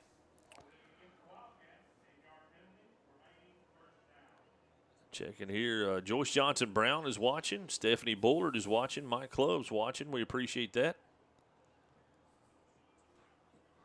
Got 102 watching us right now on Facebook Live. And we'll get some stats from Darren here in a second or two for how many's watching us on YouTube. But we appreciate everybody that's taking time out of their night to spend a little time with the Wildcat football team and our broadcast team here at Wildcats Live. And there's a snap. He's going to cut it back, and he's got some room. He's up over the 45, the 50, the 40, the 35, the 30, and he's going to go down inside the 30. And, man, what a run. He didn't look like he was limping there, did he? That was in the Wildcat. Yep.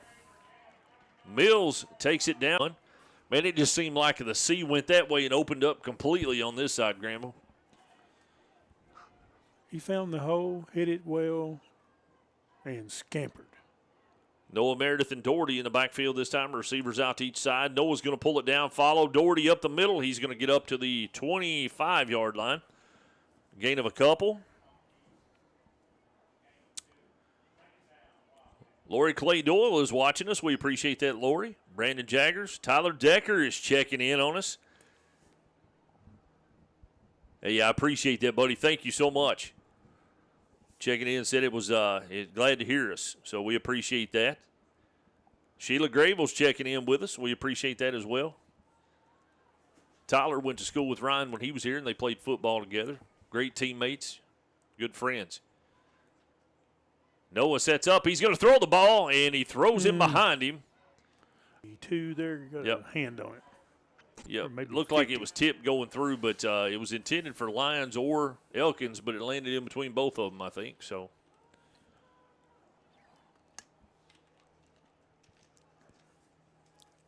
Noah gets the play from the sideline.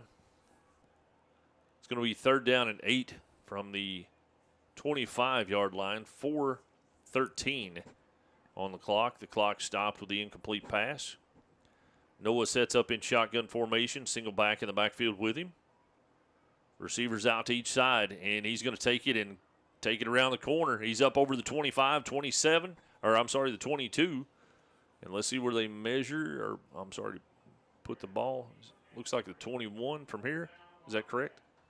Mm-hmm. And that's going to be 4th down for the Wildcats and about 4, now that they've got it set over there.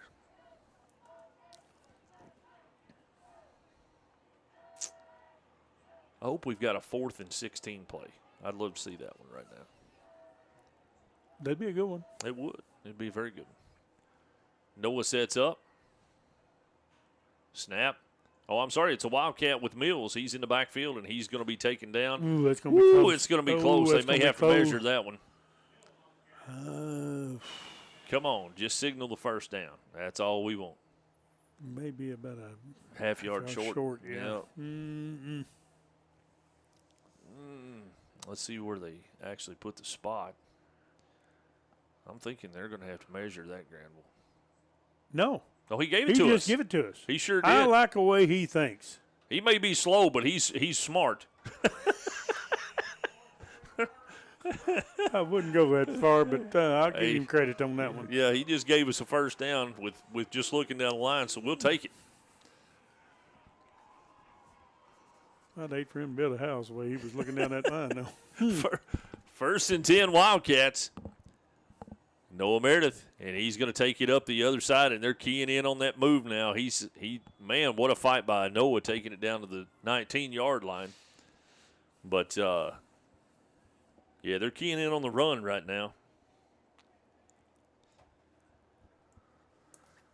3:05 in counting left to go here in the 3rd quarter. Again, tonight's 3rd quarter action is brought to you by Alfred's Pharmacy and Drive-Thru here in the Patton Funeral Home 2nd half.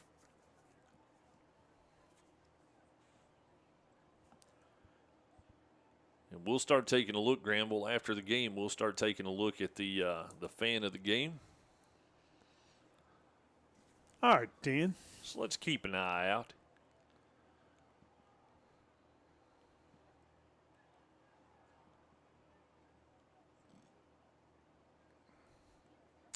There's a snap.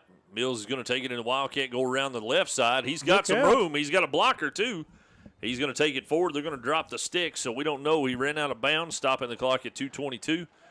But to be honest, we have zero idea where he's actually at over there. About 3 yards short. Nope, 4. Yeah, I think it's 3. Yep. You second-guessed yourself. I think you was right the first time. But they got 4 on the board, so. Either way, it's 3rd down and short. Ricky Pierce says thunder and rain in the Forks. Melanie's laughing at us. I think it's just that no-in lake effect snow. Yep. Well, you know. Oh, we got an offset in the backfield. Got a wishbone going at him. Look out. Oh, and he threw!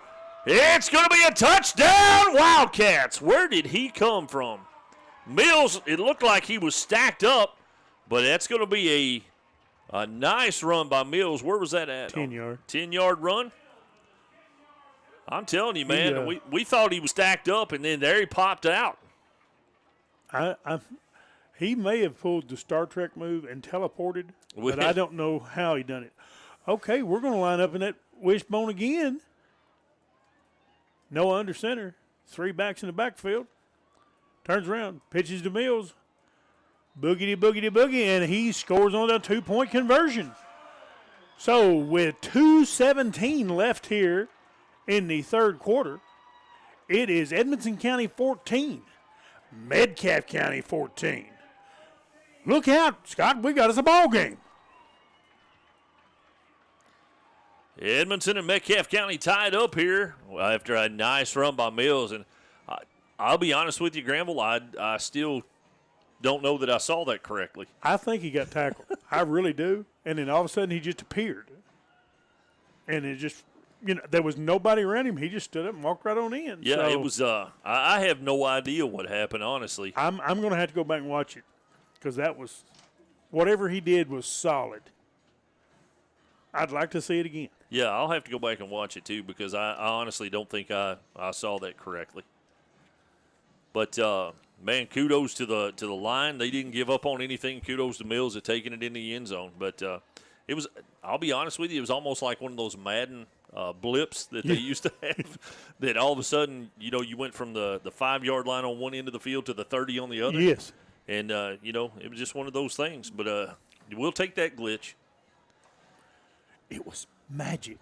Magic. Do you believe in magic? Always. Kevin and Donna Ray's checking in with us. We appreciate that. Daniel Goins Woodcock is watching us, and she said, "Go Cats" from her and Ann's. So we appreciate that. Uh-oh. Oh, hit him. Oh, somebody get him. Oh. 30-something. Yep. Seabolt. Yep. He was on a mission. He said, "Welcome to Wildcat Football." You know where you are? You're in Wildcat Alley, baby. All right, so it's going to be 1st and 10. Hornets from the 46-yard line. 2:15 left to go here in the third quarter. Tied up after a 10-yard Madden glitch play from Michael Mills in a 2-point conversion. I don't know what else to call that. I would give it a big play of the game, but Yeah. I don't know what happened. You know what I'm saying? We'll have to go back. We may assign one later. Okay. Yeah. We can do that. We can. Estes is going to turn, and he's he's going to be taken down. Was that number 68? Kinser. Yep. Kinser with a big tackle. He was hunting, and he found him and went, "Come here." Samantha Knight checking in with us. We appreciate that, Samantha. We scored a touchdown, and our viewers went up to 120, Granny. They must have heard us. We were kind of loud. We were. 2nd down and 12 from the 44-yard line. Metcalfe County. Estes sets up. There's a snap. He's going to hand the ball off going up the middle, and that's where the tank is. That's where Kinser and Alexander, and he didn't make it too far on that one. Number 11, Doherty, getting up off the pile as well. 56, Alexander, and number 77, Webb. He ran into a wall there. That's I tell you, I want to give kudos, and I know we talk about them all, and I hope we talk about a lot of them. You're talking about Gavin Alexander is listed at 5'9", 160 and playing defensive line and playing it well. Really well. And that's we want to give him a shout out along with the rest of the linemen. But to be 5'9", 160 and holding your own out there, that says something for him. Estes, handoff up the middle, and he's got some room. Cuts the outside. We got a hold in the backfield and nobody looking. And I'm not sure what's happening. It sounded like we had a mild earthquake there for a second. But it's going to be enough for a Hornet first down after a gain from the 49 to the 17. I don't know what they've got going up here, but it sounds like rump shaker up here. I'm not sure. They need to stop. I'm getting a little nervous. I'm going to have to take my Dramamine. 1st and 10 from the 17. Estes. Man goes in motion is Lundy, and he's going to turn it up, and he's got room. And that's going to be a 17-yard touchdown by Byron Kirkland Lundy. Well, if you're going to let them score, let them do it quick so you can get the ball back. Just same old play they've run 2 or 3 times, and he finally got to the hole and Walked it in. I'd like for us to get a hand on this kick.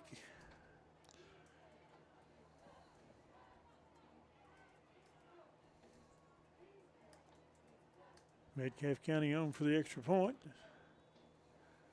And they blow the whistle. They have stopped play. And somebody is being replaced. Not for sure what happened there, but okay. And now we went back and we're resetting the ball on the. All right, here we go. Let's try it again. Metcalfe County on for the extra point.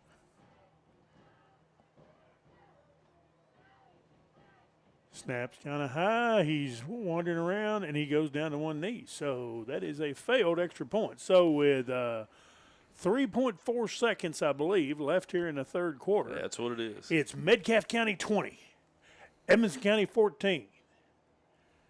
And nope, they've decided we're going to replay that. For what reason? Apparently somebody's offside, and the coach for Metcalfe County is down at the 10-yard line. I'm pretty sure that's out of the box. They declined the penalty, so they're going to re-kick it. And he kicks it, and it goes through. Yep, looks good. So with 3.4 seconds left on the clock, it is Metcalfe County 21, Edmonson County 14. Now, I'll have to go check the rules, but if there was a flag on the play, and you decline the penalty, then you have to take a result of play and Right. kneel down I don't understand that. 15 yards deep. Right. I'm not a smart man, but I know what love is. Jenny. That's my Jenny. Somebody's going to have to explain that to me, because they declined the offsides on us, and then they let them kick it again. I thought you would have to accept the penalty in order to kick it. That is again. correct. Okay. That's the way I've always understood it. Well, I will just ask the coach here after a while. Ask him about that glitch play, too. I'm still kind of Coach, in awe I've of got that two one. things to ask you. The glitch and the other glitch. That's going to worry me, Scott, how they decline the penalty. I don't think they up. declined it. I just think they John Vincent's checking in with us. Scott Lindsay says wind and rain at Moody Deer. Lightning and thundering in Bee Spring. And Let's hope not. Onside kick. 45 drops on it at about the 43. Yeah, that's Chase Bullock that Chase. drops in on it. 3.1 seconds left to go, so we got time for one play.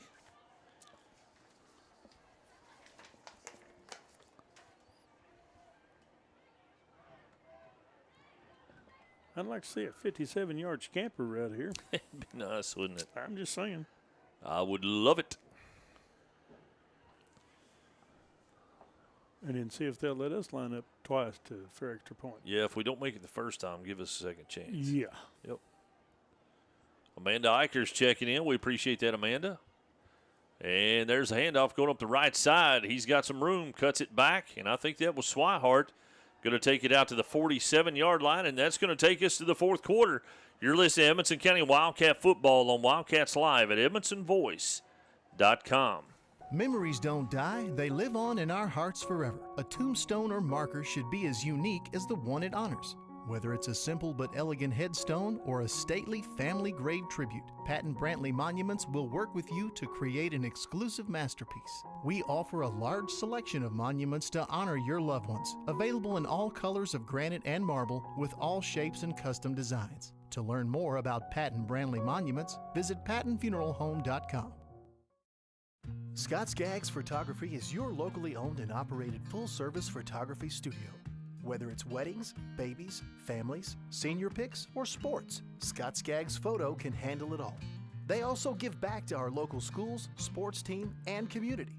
Did you know they can also restore old photos? They can have your old and vintage pictures looking new. Here in the Patton Funeral Home second half. And here are the Wildcats. They give him 5 yards. Swihart at the last play of the third quarter. It's going to be 2nd down and 5. Wildcats from the 47. Oh, we got a full backfield in the wishbone here, Granville.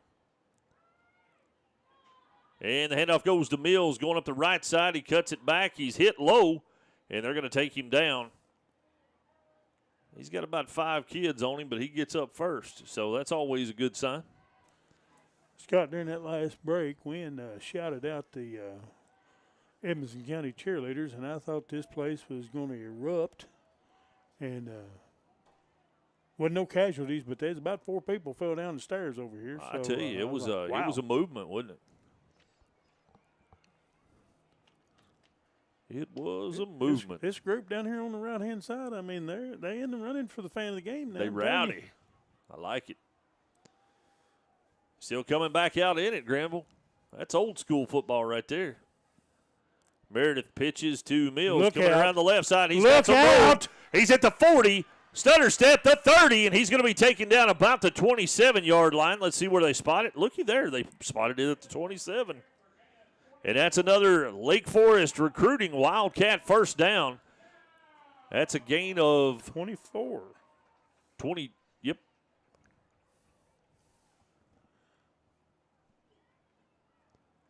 $11:03. Okay, they backed it up. I'm going to say 22 now. Where he marked it was 24. Yeah, they're moving. It's in motion. I think the ref was doing a stutter step himself. Yeah, it's in motion. I like seeing that old school football come out there, though. I'll tell you something about that here in just a minute. Meredith up under center. And handoff goes to Swihart up the middle. He's got a couple of yards. Nice blocking in front of him. Before the game, I went down. Remember our freshman year, they had those they had the blue jerseys with the white letters and then the red stripes on the sleeve, and they got rid of them our freshman year. Yes, sir. They had some of those down there. Nice. So you're talking 1985.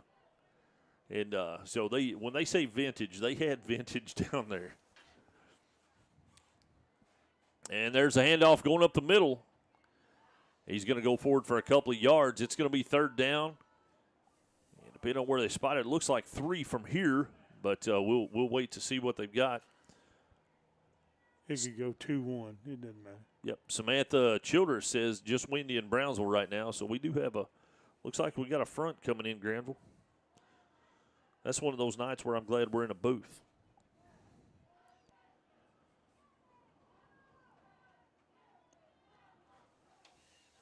And here we go. Meredith up under center. Doherty, Swihart, and White in the backfield. That was White with the carry.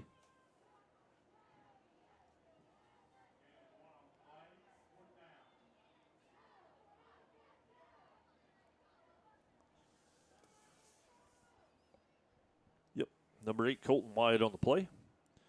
And that's going to bring up 4th down and 2.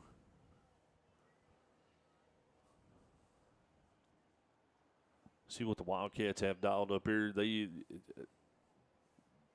just about, this is one of those plays where you're far enough down in. This is 4-down territory, Granny. Mm-hmm.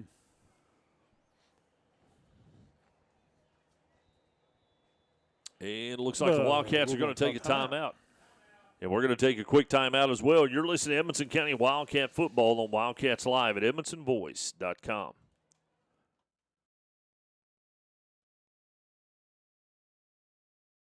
Memories don't die, they live on in our hearts forever. A tombstone or marker should be as unique as the one it honors.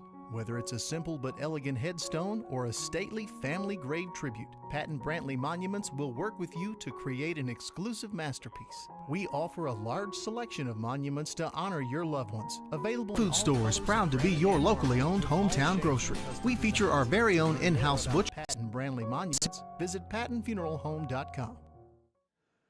Welcome back to 4th quarter action, brought to you by Scott Skaggs Photography here in the Patton Funeral Home second half.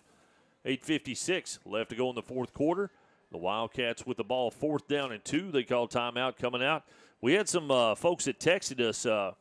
Was that Lightning or was that I couldn't tell if that was a photo flash or a lightning, but Jody Johnson and Hunter Honeycutt both checked in with us on text. Noah Meredith sets up. There's the pitch to Mills going around the corner, and I don't think he's going to get there. Came up short on Yep, that. it's going to be a turnover on downs.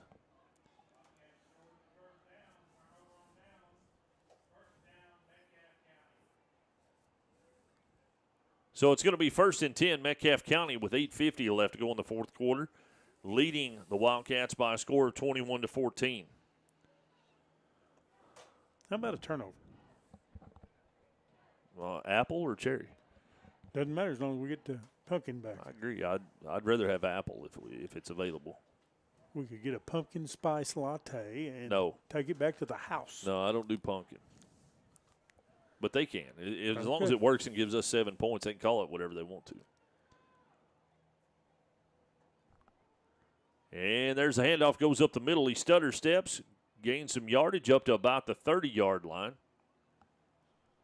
And it is lightning in Brownsville right now. I believe we're going to call time. I don't know if they are, but they should. If they hadn't saw it. I mean, I'm not going to say anything, but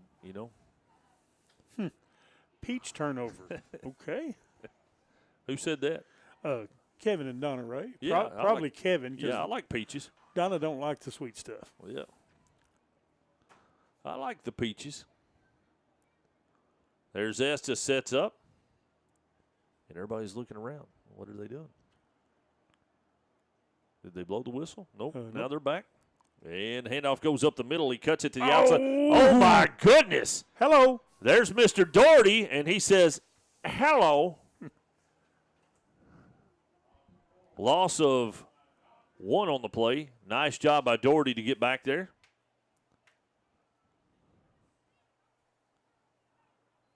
I don't know that he was even blocked, Gramble. I didn't see where he came from, but there wasn't anybody when the runner got there. He was on the end, and he just stepped across, and he said, come here. Pow!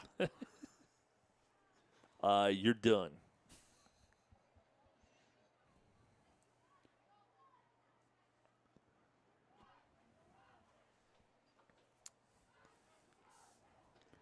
All right, here we go. Estes sets up.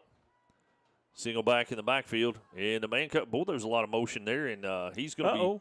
Oh, he busts loose. But nice job by number 25, Swihart, along with Noah Meredith to take him down after a short gain. He was actually got in the backfield, looked like, though. 7:21. It's going to be 3rd down and 6. Again, the Wildcats trail the Hornets by a score of 21-14.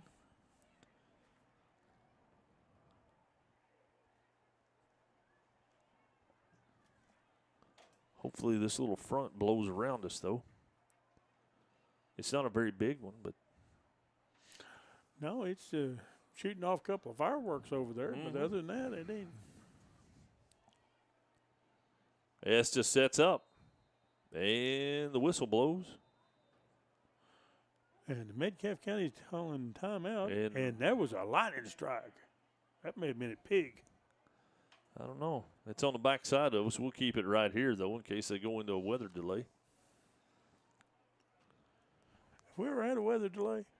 Not since you and I have been calling. Actually, I've only had 2 weather delays, and the first time that I had a weather delay, it was about an hour and 15 minutes at the Butler County, Edmonson County game in Morgantown. And it was Brian Alexander and I. And at that time, we were on the radio instead of broadcasting through live stream. So Brian, since there was a weather delay of an hour and a half, they just went on with regular programming until we got to, the signal. We were going back on the air, and then they kicked it back to us. But Brian was singing to the guy that was working at Willie at that point and, doing all of our commercials and stuff. He sung to him through the headphones the entire break there for like an hour and 15 minutes. So it was actually pretty funny. But that's the last weather delay that we've had, and that was many years ago. I remember us going to Clinton County, and it rained for it did, but they seemed didn't like stop for it. 40 days Yeah. and 40 nights. But Yep. Yeah, we teased about the animals coming to the sideline, but they never did stop the. They came 2 by 2. Yeah, they never did actually call the game. Well, I'm hearing it's raining in Chally Beat. I know where Chally Beat is.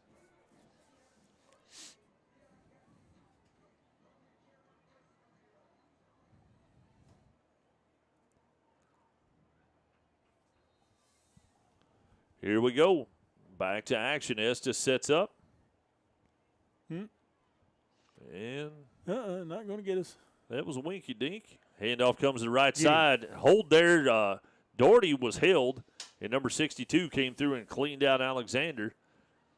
But it's going to be short of the first down. It's going to bring up 4th down for Metcalfe County, and about 6. Oh, that was a big one. That's pretty. Yep, that's the timeout. That's the one we were waiting for. The officials called a timeout. That was that was fireworks. That might have jarred him a little bit. I mean, it may have scared him. He's throwing his both hands up. He's telling everybody to go. Well, all right, we're in a weather delay here, folks. So everybody's going back to the field house for a few minutes. So we're going to take a quick break, and we'll come back and see what we need to do here. This is uncharted territory for us, but there's a lot of things that's happened tonight that's been uncharted territory. So we'll be back with you momentarily. Tuned. We may come back with singing, dancing. Ain't no Me and telling Granville what will we'll do. sing until they come back out. You're listening to Edmonson County Wildcat Football on Wildcats Live at EdmondsonVoice.com. Wildcats Live on the Edmondson Voice is presented by Alfred's Pharmacy and Drive-Thru, located in the Main Street Center in Brownsville. Alfred's Pharmacy provides super fast service, whether it's in the drive-thru, inside their retail location, curbside service, or even free delivery. Call 270-597-1044 to find out how they can save you time and money. Save time, save money, it's that simple at Alfred's Pharmacy. Patton Funeral Home is a family-operated business that has proudly served Edmondson, Barron, and the surrounding counties since 1969.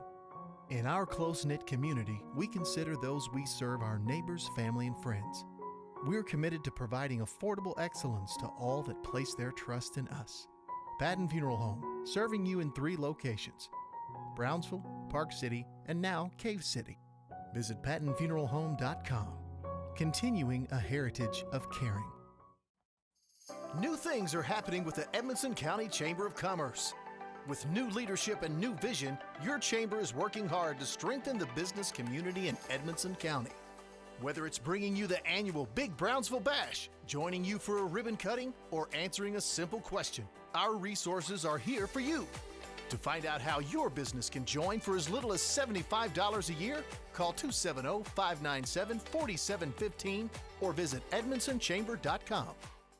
Bank of Edmonson County is now within arm's reach on your smartphone. Our new mobile app offers remote deposit capture, bill payment, and Touch ID. See your transaction history, even turn your card on and off with the swipe of one finger. Available for Android and iPhones through Google Play and the Apple App Store. Bank of Edmonson County, you're our first priority. Bank of Edmonson County in Brownsville, Bowling Green, and Smiths Grove, and now on your smartphone.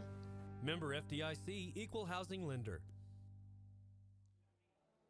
Welcome back to Wildcats Live here on EdmondsonVoice.com. We are in a mandatory KHS AA 30-minute lightning strike delay. They've cleared the field. They put Metcalfe County in the gym, and our football team is in the field house down here to our right. A lot of the fans are moving around as well. It was a pretty big one, Granville. I mean, I don't think it's going to last very long. It hit something. It did. I don't know if it hit near Kevin and Donna's house. Maybe they can text us and let us know, but it was pretty solid. It was. And Matt said that it's straight toward us, and he looked at the radar, and it's moving this way, so we appreciate that. Cool. We're being joined in the broadcast booth by none other than Double D. Double D Darren Doyle, the owner of the Edmondson Voice, and just an all-around good guy, has jumped into the booth with us.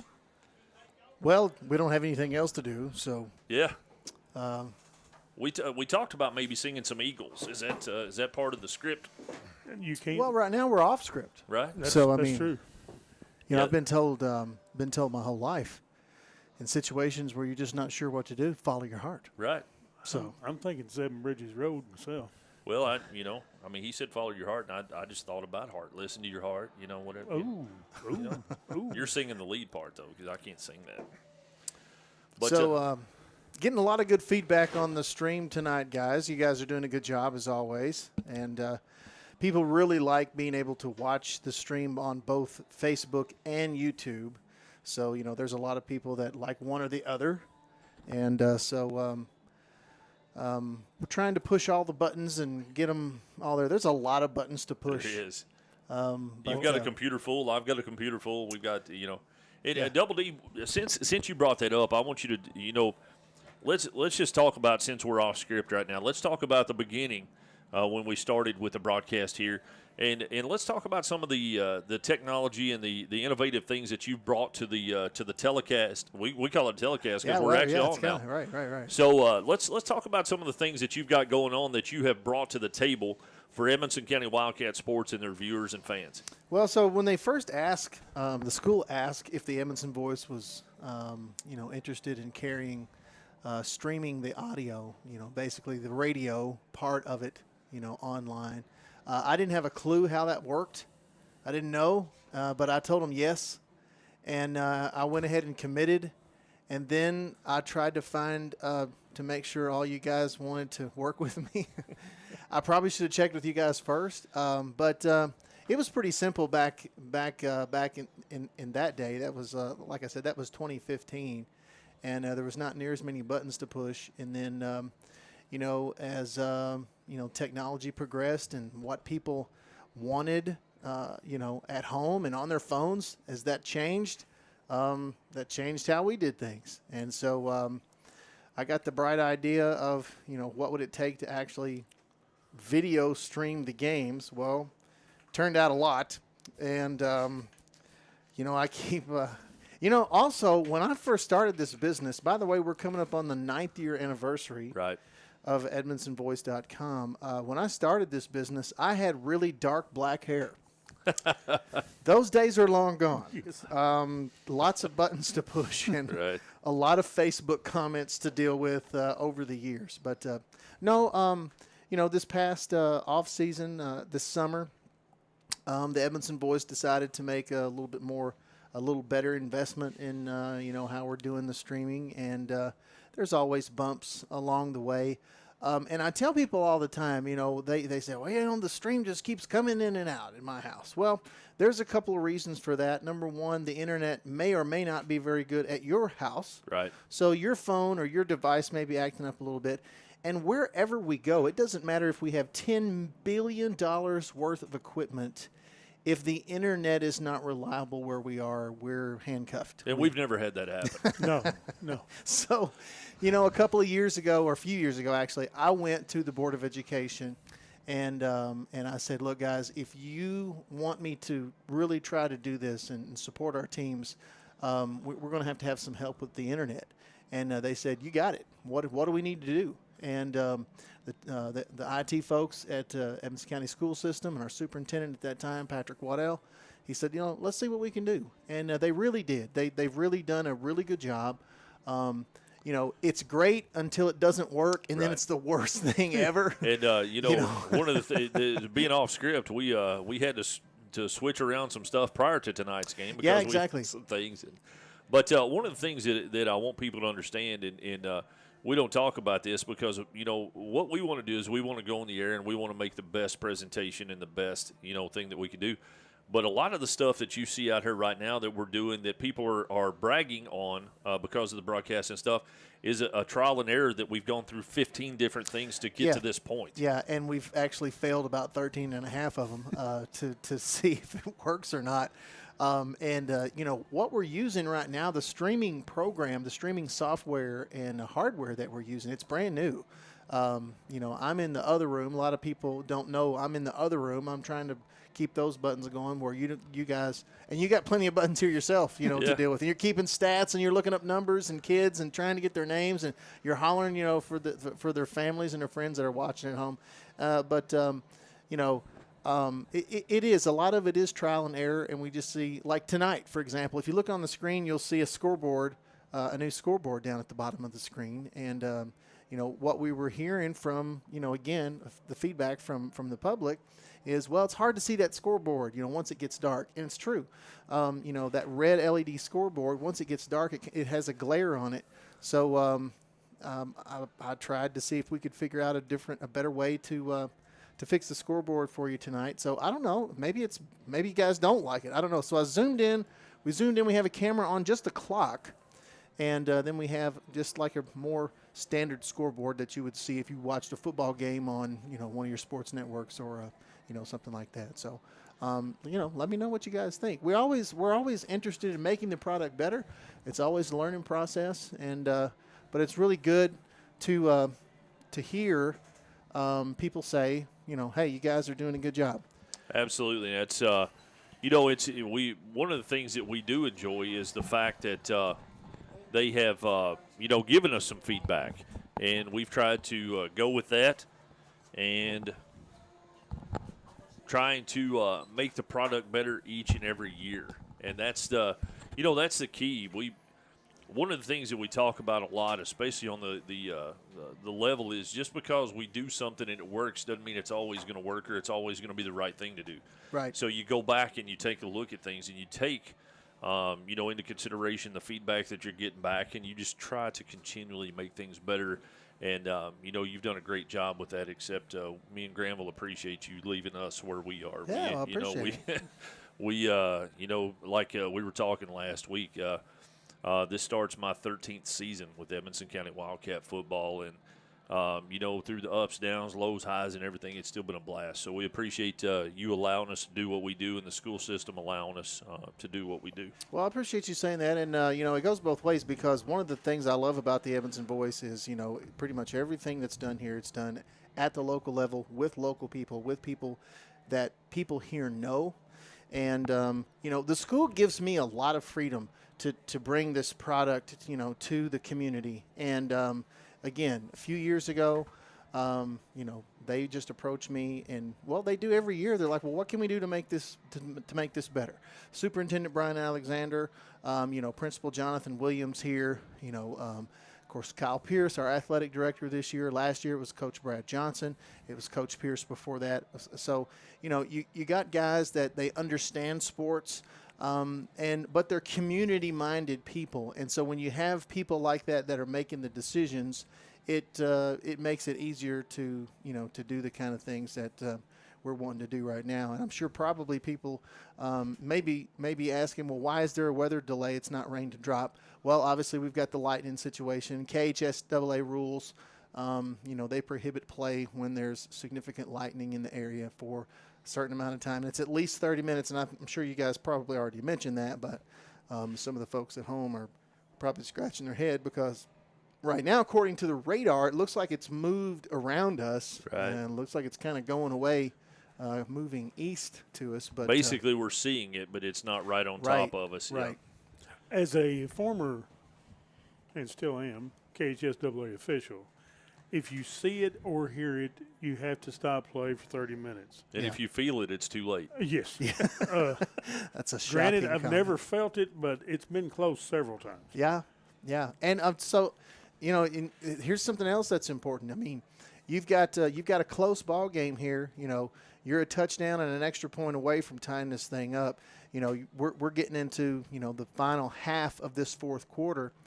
It's a pretty big deal for these kids to just stop what they're doing. Now you got to run to the field house, and everything's changed. So, and see, when they come back, they're going to have to give them time to warm up. Exactly. Because y'all know from playing sports, you stop, you wait 30 minutes, and you try to take off again.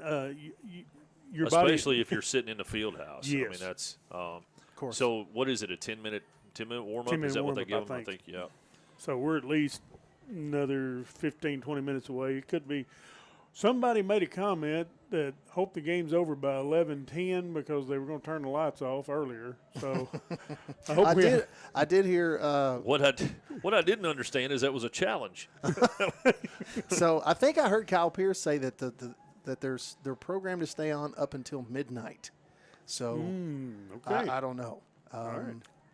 I really don't want to be out here that late. Right. No offense to our Wildcats, but I don't think anybody really wants to stay out here, until midnight. But guys, seriously, I mean, the last few minutes that we've been sitting here, just taking up time, I haven't seen any lightning, so it's a good chance that it's moving on out. Let's hope that it is. And according to the forecast, it doesn't look like it's going to hang around, just pop-up showers. And when you've got the humidity in the air like we've seen the last few days,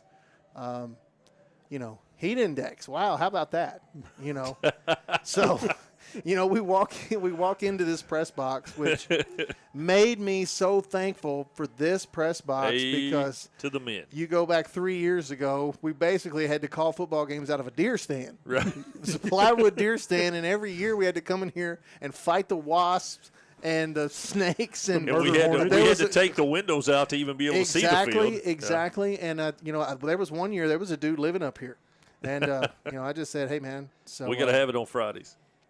So anyway, so you've got this nice, beautiful press box here with air conditioning, and I don't want to say that too loud. The fans out here in the stands will be trying to come in here, which they do anyway. Right, they do, yeah. We're trying to do a broadcast, and the fans just open up the door. Hey, Granville, what's going on, man? Like, hey, we're on the air. Thank you. That's the cool thing about being in a small town, though, Right. and everybody knowing you. That we're all friends and fans, and it's but yeah, we haven't taken the windows out this year. Right. Exactly. So, and but I'm not going to lie, I have hit the petition over here for the windows. I'm not. They get to running a long one down through there, and you got to lean up and turn around and duck. And Darren, since we're off script, I put out on Facebook earlier, asked Edmondson Voice during the weather delay. Yeah. So I'm waiting for questions. Oh, yeah, sure. And all of a sudden, bang, bang, bang, 4. Uh-oh. Y'all do an awesome job. Y'all do a great job. Okay, well, I appreciate Check that. marks. So Nice. I'm not trying to swell your head any, but well, look, you guys are doing the heavy lifting here. I'm just saying I appreciate you giving me and Scott a platform where we can sit here. We've always said it. It's two buddies watching a football game, and we're telling people what we see. Right. And then to have interaction with Facebook, and we can talk to people we hadn't talked to in a long time. I mean, Yeah. Wes Davis come in there earlier. Yep. We hadn't talked to him in a long time. So we're just thankful that we get to do this each week. It's like the old saying, once a Wildcat, always a Wildcat. Absolutely. Right. We were talking, last Friday's game, we had a lot of folks chiming in, and my classmates that had joined the chat there, class of 94, we had Scott Burton, we had Jimmy Highball, we had Jonathan Simon, of course. I ran with them guys a little bit back in the day, and so that's what you're talking about. And I heard you guys talking about some of your schoolmates, Right. some folks that you graduated with, and the folks that look 10 years younger than you guys, but they still figured out a way to graduate with you guys anyway. Yeah. So, actually, a couple of them look 10 years younger than us, graduated before we did. That is true. I haven't figured that. I, for one, did not find that fountain. So I see. I want to give a shout out. I saw where James Colt's wife went in the hospital. She's doing really well, and Good. he just posted up and said, "Hello, fellas. Hope she's doing well." James, good to hear from you today, buddy. Right on. And another shout out, we've got Preston on top of the box. It's doing a great job for us. Did anybody filming. bring him in, or is he still? Preston doesn't have any choice. He has to stay. He's up a there with the lightning camera. rod, man. So Preston, the kid. So Preston's a sophomore here at Edmondson County High School. Most people actually think he's a football player. Mm-hmm. He's about 6'7", and He's bigger than they are. He's huge. Yeah. Okay, but great kid, great camera operator. He is, And the angles that the kid's doing is really good. And he really wasn't a huge sports fan when he came to join the team last year, but he really learned quickly. And so Preston Doyle, he's doing a fantastic job. But he has to stay up there with the camera, Right. Because I don't want somebody knocking it. Yeah, at over 6'7", what- he's a lightning so, rod, yeah, man. so- and I'm not going to put you on the spot, but what about the new kid that joined Yeah. Edmondson Voice So, and Man, I taking some found this pictures? guy. I found this guy. I was taking pictures, and I was like, "Man, what are you doing? Why aren't we working together more?" And he said, "Well, I don't know. I've been waiting on your phone call." So, Wow, that's so solid. Joseph Barkoff. He's been doing a great job down on the sidelines, and most people kind of take small town news for granted, high school sports for granted, like, oh, anybody can go out there and do it. Well, that's not true. That's just not true. And you can take a look at the photos from last week's article. There's a complete photo gallery. You can read the article, and there's some good photos in that. But there's another post that you'll find on the sports page and on Edmondson Voice Facebook page that has a photo gallery of the game. And, Joseph's done a good job of that. And, we're glad he's tagging along this season. And, I'm tickled to death that he's here. But last week was probably one of the oddest coaches interview we ever had. Because I'm sitting there talking to the coach, and he sneaks in, and he walks over here in the corner, and he pulls out the microphone. Yeah, to record this. And I'm like, he's ready to go. Ready to go. I hope I don't mess up. And apparently I didn't, because one of the questions I asked the coach, verbatim, what the coach said was in his article. Absolutely. I'm like, solid. So, a lot of people don't realize, really how much stuff that is covered with the Edmondson Voice. We're trying to promote the game. We're going to tell you that the game is coming up. And then, obviously, we're bringing you the game live in 2 different platforms. It's also on EdmondsonVoice.com. If you go to the Wildcats live page, you can always see the YouTube video is embedded there on Wildcats Live. So for some reason, if you can't get to your YouTube account or your Facebook account, you can always go to EdmondsonVoice.com and just click on the Wildcats Live page. If you want to check out, some pre-recorded games, older games, if you want to go back a couple seasons ago, and those are available. Again, just go to the Edmondson Voice, click on, hover your mouse over the sports, and it comes down, recorded games, and you can watch. If you want to watch the district championship last year, basketball or softball or whatever it is, you can find that stuff on there. But after the game, you're going to be able to read an article and check out all the photos and stuff. And kids really love this stuff. And of course, both of my kids are out of high school now, but over the years, I've really gotten to connect with a lot of kids, and they're like parents that are my age, around my age, that we went to school together. Now their kids are coming along, and so on and so forth. And to see them get excited about this, and I'm sure you guys have probably thought about this too. Man, when I played basketball, if I'd have had this, I would have been crazy. I would have gone crazy over it, Well, that's where I was going with it next. I've had 3 or 4 people come up and ask me, hey, can the Edmondson Voice go back and get those videos? I'm like, you probably need to see Double D's cohort from basketball, Jamie Carnes. Right, He's probably got it out there on his YouTube. Sure. But no, we can't go back in the 80s and miraculously But we can go back, and if you go back and listen to some of the prior episodes of us and how we were learning to discuss the football game, and go back and listen to Jamie Carnes and Double D, you're liable to come out with a Yahtzee or Boom Shakalaka. Yeah, probably. Yeah. I mean, you never know. You never can tell. But, in fact, just today I was thinking I have one photo of when I played basketball through the early 90s there here at Edmondson County High School. I have one picture. It was taken by Bill Canny himself. Bill would come to the games a lot of times, wear that gray hat, come into the gym, which, guys, he gave me one of his gray hats. Really? No Yes, back in the day. I told him, I bragged on him one day. I said, man, I love that hat. And the next time he came into the locker room, he handed one, put one on my head. But I've only got one photo, other than what's in a yearbook, back then. I've got one picture of me. It's actually the last shot that I ever took in a varsity uniform. We had the district tournament here, so that's a special photo, but there's only one. Now these kids get to, play out here in such better, conditions and better facilities, and, what they're doing is archived from now on. Tons and tons of photos and videos and commentary. And, like I said before, you guys do a good job of staying positive. And listen, I'm just going to go ahead and say this. Sometimes, and of course, when Jamie and I are doing the basketball games, sometimes when, you're getting your butts handed to you, and, you're getting blown out of the gym or you're getting blown off the football field, it's really difficult to stay positive. It is. It's not just easy. Oh, well, that's a great job. Sometimes it's not a great job, okay? But what you have to do is always try to find the positive in it, because there's always some positive in it.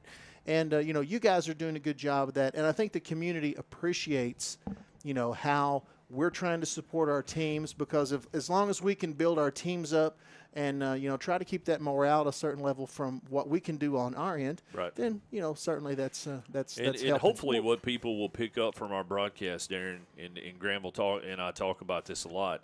We don't just talk about it. We're invested in these kids, right. And that's the one thing about it. First and foremost, we're Wildcat fans. Right. And before we were ever broadcasters, we've been, Wildcats and following the Wildcats since, well, we graduated in 1988, and you can laugh at that because I know you graduated in 94. But, That's back when we had one-room schools. Right. Yeah. But first and foremost, we're fans, and that's why we want to support the kids the way we do. And hopefully we always project a positive note, even in times of turmoil and a little bit of trouble out on the field. Sure. Well, I mean, I think we all three can say we love these kids. Absolutely. And, me and Scott has been up here with some great times. I mean, there was one time we had a picture, and I pointed, and Scott took a picture of it. I opened my car door, was getting my clothes on, and 3 of the girls came running up and gave me a hug. Nice. And said, "Oh, I love you."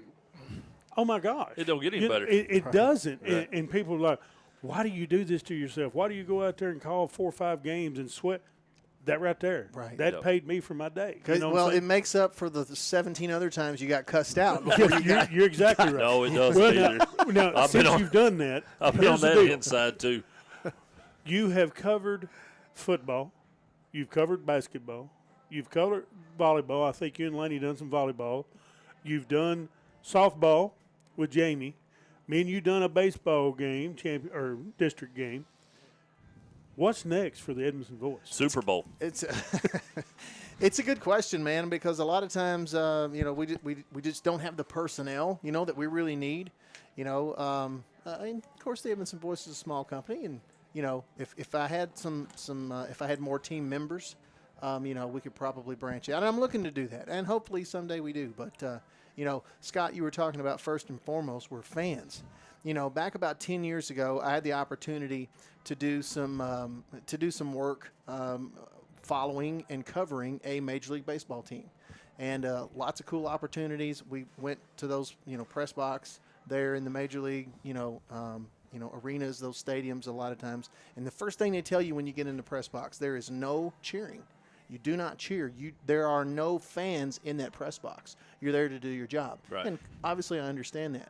So when I started doing this, covering local sports and broadcasting local sports, I had somebody, ask me, well, are you going to try to do it straight-laced, and you're not going to be, you're not going to be one of those homers, are you? And I said, well, that's a really good question. That's the dumbest thing I've ever heard. I'm absolutely a homer. Absolutely. Crap on all the other teams. It's Wildcats first. Forget everybody else. And while we kind of laugh at that, and we try to do it from a professional standpoint, I'm going to tell you what, guys. If you're from the other team and you click on Edmondson Voice and you're like, man, you guys are biased. I don't want to listen to this. Absolutely. You're dang right we are. There's little things on there called knobs, and you can change it. I've always said this, and we seem to get this a lot in basketball, and I guess because there's so many more games, a lot of the opposing teams will watch our broadcast. Sure. And it's a good broadcast. Right. It's a good quality product, and a lot of schools and a lot of local news agencies don't have what we have here. I'll brag on the team a little bit myself here, but they'll say, man, I can't believe you guys are so biased. Your announcers, you lean one way or the other. And I'm like, look, people, it is the Edmondson Voice. That's Edmondson County. I graduated school here. Right. I live here. You better dang well believe it's Edmondson County. And the thing about that is we try to still be respectful Absolutely. about everything. And we're here for the kids on both teams. Sure. But if you think I'm not going to be biased to our side, you're listening to the and wrong dude. We are biased, but we've went other places, and as we're leaving, we've had other fans say, man, y'all did a great job. Yeah. Because if just a few minutes ago, Metcalfe County makes a great play, we're going to brag on that kid. Right. Because we're bragging on kids. And we hope that's the last one they make. Right. Course, but exactly. we're still going to point it out. I was just laughing. I've been listening to Coach Kyle Pierce is actually playing music over there, and he's playing the Thunder Rolls, and it was followed up by I Love a Rainy Night. So, Yeah. Nice. Yeah, right. So, anyway. but I tell you, delays. speaking of our fans, gentlemen, we've been on this weather delay for several minutes now, and I'm talking probably close to 20, 25.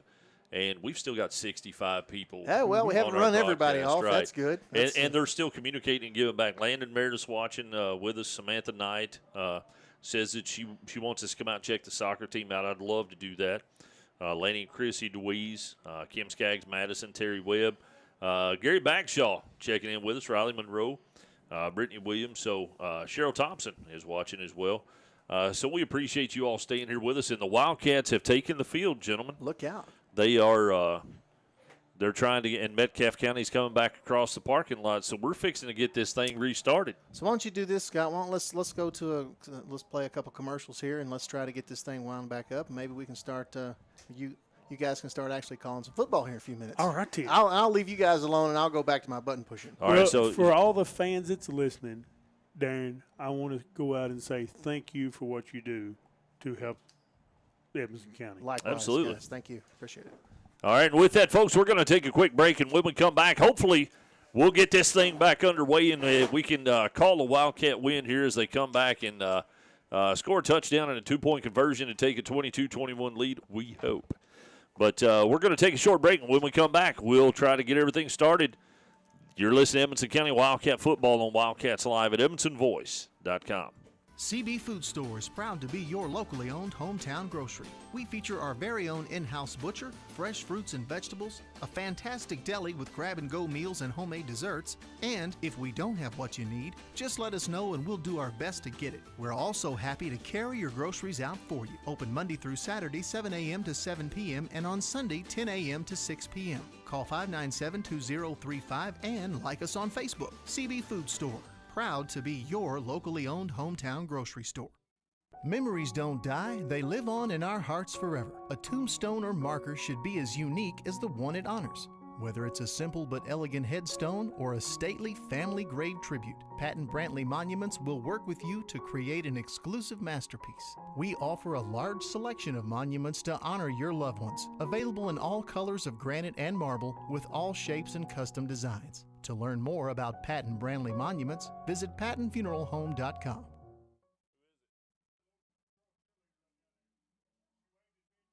Scott Skaggs Photography is your locally owned and operated full-service photography studio. Whether it's weddings, babies, families, senior pics, or sports, Scott Skaggs Photo can handle it all. They also give back to our local schools, sports team, and community. Did you know they can also restore old photos? They can have your old and vintage pictures looking new again. Visit ScottSkaggsPhoto.com or call 270-792-2598 today. Alfred's Pharmacy brings you the latest technology with decades of experience right here in Edmonson County. Locally owned and Save time, save money, it's that simple at Alfred's Pharmacy. New things are happening with the Edmonson County Chamber of Commerce. With new leadership and new vision, your chamber is working hard to strengthen the business community in Edmonson County. Whether it's bringing you the annual Big Brownsville Bash, joining you for a ribbon cutting, or answering a simple question, our resources are here for you. To find out how your business can join for as little as $75 a year, call 270-597-4715 or visit edmondsonchamber.com. It's not something we like to talk about. It makes lots of folks uncomfortable. But the truth is, it's part of life. Folks have many needs when they lose a loved one, and one of those is a friend. Roy Grable and the staff at Grable Funeral Home have been friends of this community for a long time. Let Grable Funeral Home be a friend to you with pre-need counseling or other services. No one likes to talk about it, but at Grable Funeral Home, you can talk it over with a friend.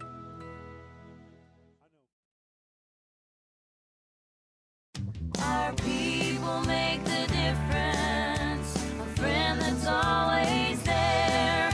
At Bank of Edmonson County, you're our first priority. Bank of Edmonson County is your locally owned and operated community bank serving the area since 1925.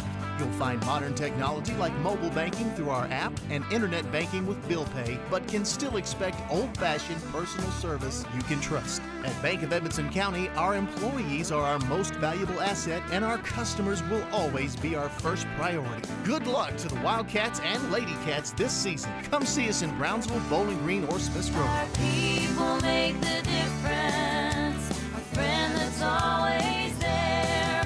At Bank of Edmonson County, you're our first priority. Member FDIC, Equal Housing Lender. All right, folks, welcome back to Wildcats Live here on EdmontonVoice.com.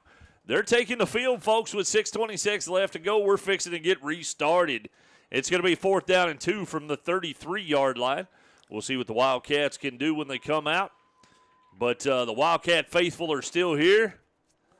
And, man, it's going to make our fan of the game a little bit hard now, Gramble, Yes, because it everybody is. stayed through this weather. It was either that or us getting fined because we were singing along with the jingle. And, Yeah, well. All right, so it's 4th and 2. Metcalfe County is going to set up in formation. Man coming across. They're going to fake the handoff. Goes up the middle. He's going to bounce off, and he probably has. The sticks was moving before he ever stopped. Yeah. But he's got enough for the Hornet first down. It's going to be 1st and 10 from the 43-yard line. Nice run, just a little counter up the middle, Granville. I thought that was going to be hard. After sitting for 30, 40 minutes, every how long they sit. Kenny Logston's checking in with us and watching. Terry Sanders is watching. Christine Barrett's watching. We appreciate that. Miss Christine is the new volleyball coach. I got to go and have some fun. Oh, and it's over his head. Oh, look out. Let's see if the Wildcats can get there. Oh. They beat him to the ball. Oh. And it looks like the Wildcats have got it. Let's see for sure. Come on out with it, guys. And it's first down, Wildcats from the 18-yard line. There we go. I'm not sure who got it, but he got it. Yep. All I know is he's wearing a blue jersey. That's all that matters. Exactly. 5:46 left to go in the fourth quarter. A bad snap over the head of the quarterback and way back downfield. They snapped the ball at the 42-yard line? Yes, sir. And we're going to take over 1st and 10 at the 19. And if she don't calm down here in front of us, she keeps jumping up in front of us, I may have found you fan of the game. All right. Golly. Everybody's excited right now. Coming out, 1st down and 10, Wildcats, 5:46 left to go in the game. Noah Meredith in shotgun formation. Mills in the backfield. They're going to hand it to him, bouncing around the right side. He's got some room, busted out, and he's going to go forward for a gain on the play. It's going to be about 5 yards, maybe 6. We'll see where they spot it. It's going to be 5. They spot it at the 15-yard line. So it's going to be 2nd down and 5. I like those short field positions there, Gramble. Yes. It makes it a little easier. And, folks, we've still got 83 people that's checking in with us. We certainly appreciate that. Miss Shirley Reynolds checking back in with us. We appreciate all of you all for sticking around with us and finishing up the game, watching some Wildcats. Hopefully we'll pull out a win right here. There's our formation, Granville. And Noah's going to take it up the right side, bounces it back to the middle, cuts it right into the teeth of the defense, and he's going to be taken down after a short gain. He said, I ain't scared. Nope. It's going to bring up 3rd down, but it's 3rd down and short. Probably a yard and a half or so, 2 yards. 3rd and 2. 4:38 and counting. Left to go. Noah gets the call from the sideline, takes it back in.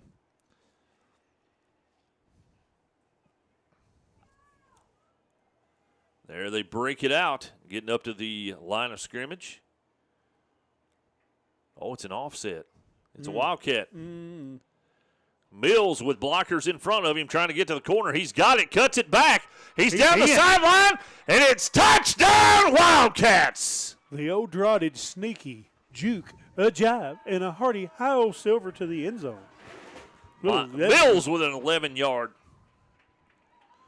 11-yard scamper. end around. Oh, 14. 14, They had it wrong okay. on the, yeah. Had it wrong up there. I'll give him 14. I ain't scared. Nope, I ain't either. All right. Everybody in the stands is just turned around and pointed at me going, we're going for 2. We're going for 2. So they looked. I'm thinking we're going for 2 here. All right, for all of our listeners, and we've got 96 of them right now. Cross your fingers, toes, whatever you want to do. Oh, look at this. Unbalanced And it's another left. unbalanced left, and I bet he goes right, and he takes it to the left. He's got blockers, cuts the corner, but he's going to be drugged down. That's a horse collar. Wow. Well, we got a flag right there. We'll play that again. Yep. A little closer this time, I think. So we got a flag down. Let's see what the call is. Holding against us. Yep.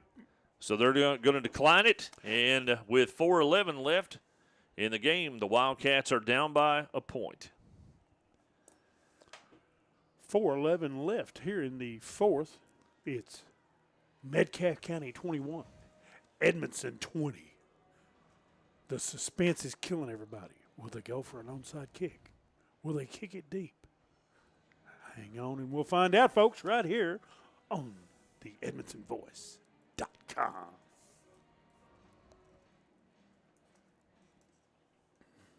Well, Scott, just a little bit of a then, and we could have. Just for the record, Granville. Yes, sir. And I just want to say this, and I will go on record because you know me, I'm pretty aggressive when it comes to stuff like that.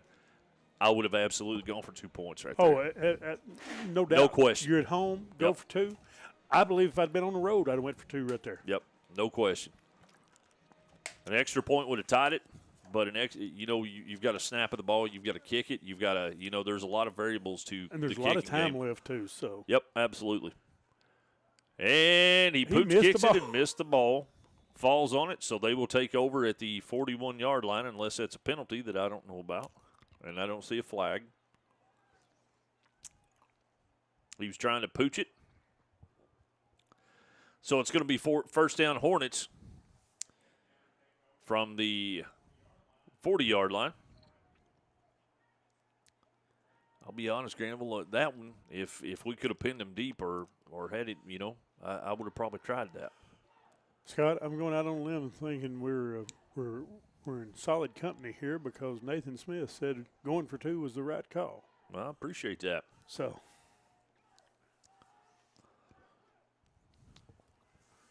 Well, they marked it on the 40.5 there, Scott. Yep. There's Estes going to hand the ball off going up the right side. He's got some room. Number 23 coming in there, but man, that's Swihart with another tackle. Now we got a penalty. What happened? Well, I was looking down to see he's going to win the Academy Award if he calls personal foul here. Yep. He was handcuffed with our guy, and our guy slung him off, and he fell for about 10 yards and then fell down, looked straight up, got a flag.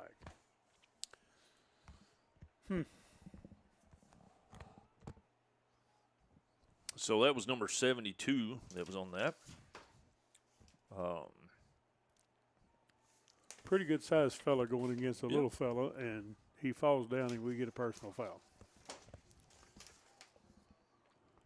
Yep, 6'3", 265, Brandstetter.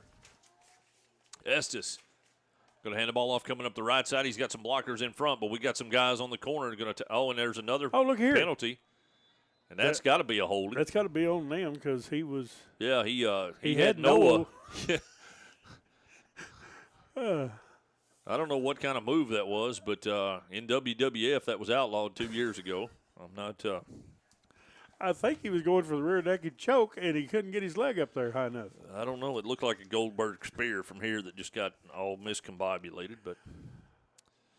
Personal foul on them. Aw. Oh, called holding. Okay. Yep. So it'll remain first down, but that'll back them up to the 25-yard line or right at it. So it's going to be first down and 15 from the 25.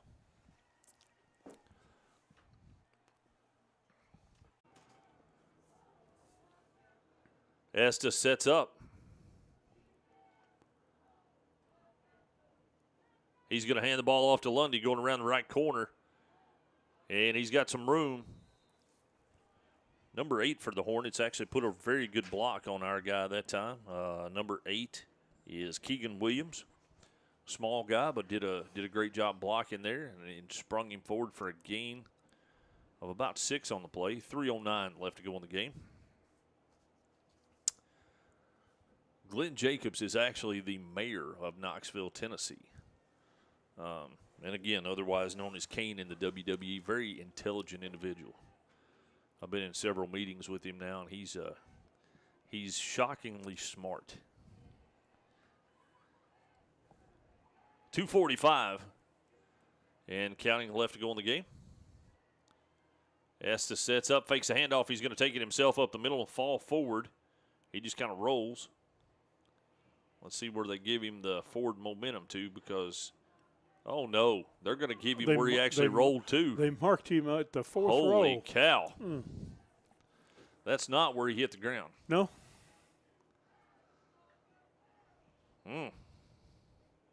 He hit the ground about the 14, rolled 3 times, and they marked it at the 12. Yeah, this is not the NFL where you roll until you're touched. Wherever you hit the ground is where you're at. Estes again sets up. Snap. Handoff goes up the right side, cuts it back to the middle. Alexander in on that play along with number 52 for the Wildcats. That is Seth Baker. And it looks like there's a timeout on the field. Edmonson County calls a timeout with 1:49 left to go in the game, trailing the Hornets by a score of 21-10. I'm sorry, 21-20. There's not a 10 on that board.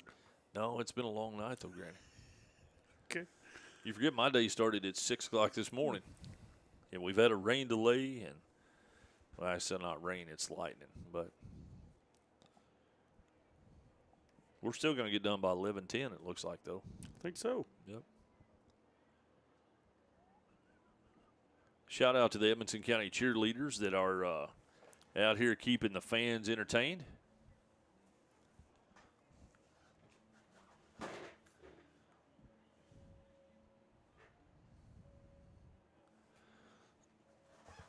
Oh, 1:49, they're coming back out on the field. And again, we've got 108. We're back up over 100 Granville, so we appreciate that. Marla Elizabeth DeVore Young says, go Metcalfe. We tend to disagree along with David Bennett, but we do appreciate you all listening to us. We are definitely homers, but they're playing a great game tonight. Jack Litch is watching. TJ Massey, another one of our magistrates, is watching, so we appreciate them as well. Man goes into motion. Estes takes it straight up the middle. He cuts it back, and he's going to be taken down at about the 6-yard line. And the Wildcats call another timeout with 1:42 left to go in the game. Tackled by Kinser. That may be their last one. I think it is. Yep. So with 1:42, it's going to be 3rd down and 8. 1:42 left to go in the game. And the Wildcats trailing 21-20. This game's had a little bit of everything, Granville.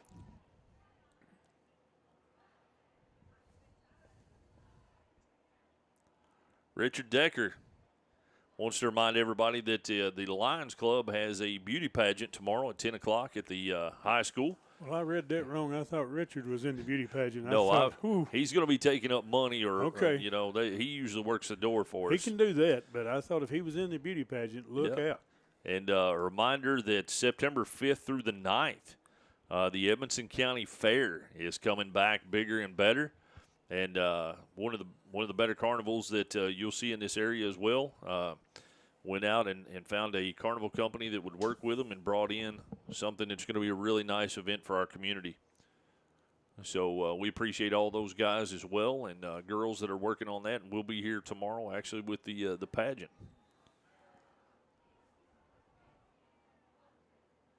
There's the snap. He's going to pull it down, take it around the corner, and he's got some room, and he's in. It's going to be a 5-yard touchdown run for Estes to ice the game.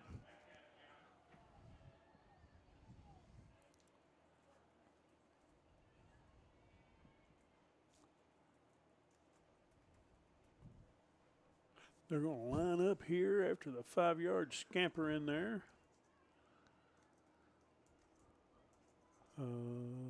Looks like the same gentleman's kicking.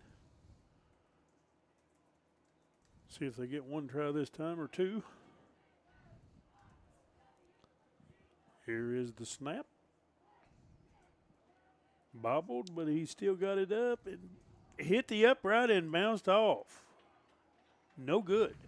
So with 1:38 left here in the fourth, it's Metcalfe County 27, Edmonson County 20. Scott, you mentioned that they iced the game. It's not really out of reach right now. No. I mean, we still got a chance. Yeah, all they had to do was hit that one, wouldn't it? Yeah, we can still do it. 27-20. I'd like to see about if he pooches it, I'd like to see about a 60-yard run back. If he kicks it long, I'd like to see about a 80. I don't care. I'd just like to see a Wildcat standing in the end zone with the football. It doesn't matter to me. There you go. Yep. Gary Porter's watching us. We appreciate that. David Bennett says, way to go, Hornets. TJ Massey, come on, Cats. I agree, TJ. There's a little more lightning, wouldn't it? Shh. Yep. We don't want to talk about that. No. A little journey over the loudspeakers. If that don't get you fired up. I don't know what will. What's that old saying? If it don't get you fired up, your wood's wet. There you go. Lining up on the far hash, so he's either going to pooch it over here to about the 30 or. See, I don't understand if they've got the kid with the long leg, which he was showing in the first half. I pin you long, you know. And take my chances. Yeah. Absolutely. I don't give you any shot at good field position. And we've got it at the 35. It's covered up by, is that 28? No, Lions. No, correction, that's 25 Swihart. So Edmonson County is going to take over at the 35-yard line.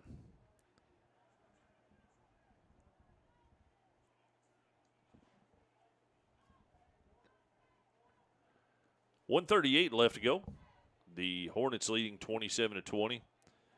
There's been some hard-fought yardage here tonight. Again, we want to remind everybody tonight's fourth quarter action is brought to you by Scott Skaggs Photography here in the Patton Funeral Home, second half.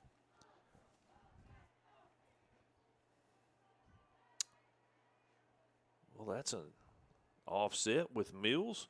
Going to the right, bounces it out. He cuts it back in. That's going to be a gain of about 4 on the play. Wildcats are trying to hustle to get the play in. 1:25 and counting left. Noah gets the play. Everybody's already lined up. He comes back in, tells them what it is, and he's getting ready to get the ball. And that's going to be Mills over to the right side again. And it's going to be enough for a Lake Forest recruiting Wildcat first down. The clock will stop while the chains are moved. It's going to be 1st and 10, Wildcats from the 46-yard line. They need to get ready just quick as those sticks go down. That clock starting again, and they have, and pulling it to the side. Kind of need to get in a little rush here, guys. Not much time left on the clock. There's Mills with the Wildcat. He's going to bring it to the near side this time. Cuts it up the middle. He's got some room. Get out of the way. Takes it Get out of the up way. across the 40 down to the 39-yard line where it's another Wildcat first down. The clock stops at 44.5 seconds. And that's another Lake Forest recruiting Wildcat first down.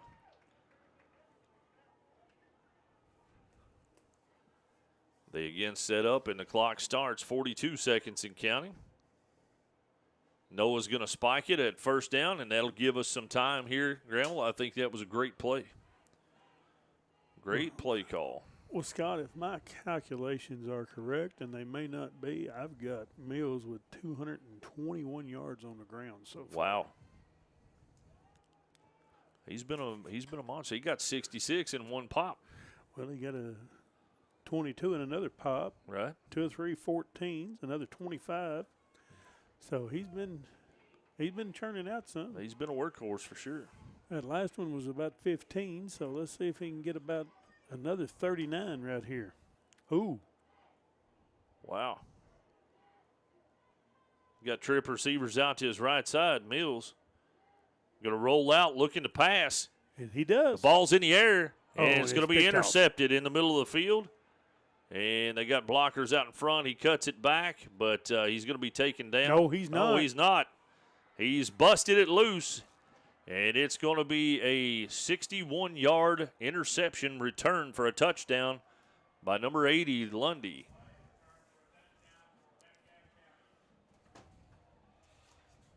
I didn't like that at all. Nope, I didn't either.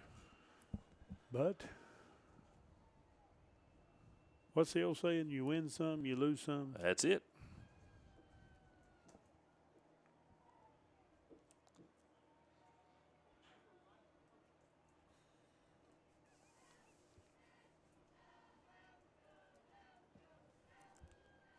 So we're lined up here for another try at an extra point.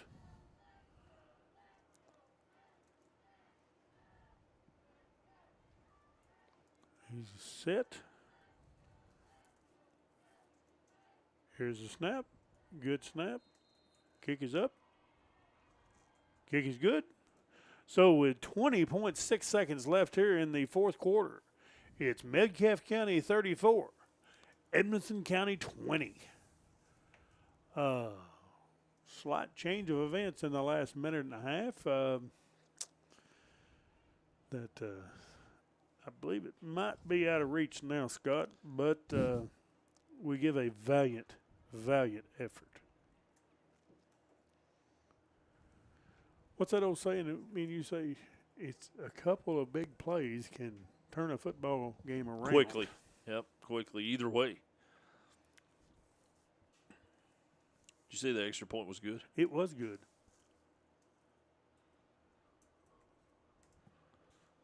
So 20.6 seconds left to go in the game, and unfortunately the Wildcats are out of reach now.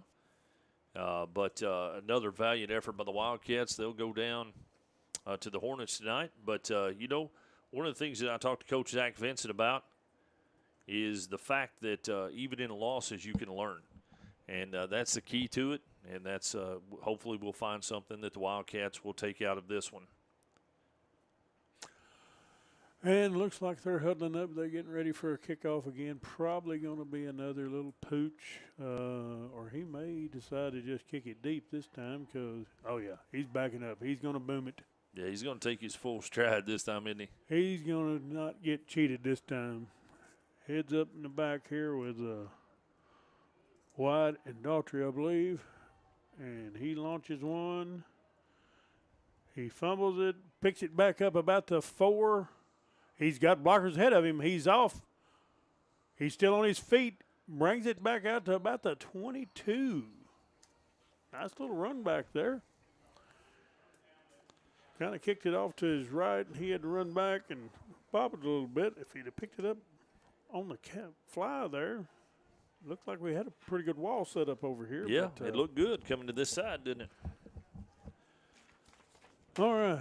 Do we have a 14-point play here? I wish we did. It'd be nice, wouldn't it?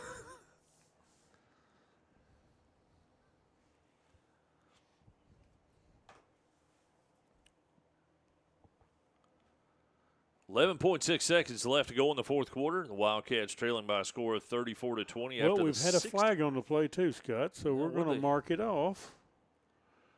He didn't admit. Okay. That's got to be a personal foul or an unsportsmanlike. He went towards his helmet, so I think it may have been a targeting, or it may have been. I think it's a target. He's writing something down. And he pointed his head. So. Was that an ejection? I don't know at this level. I don't know.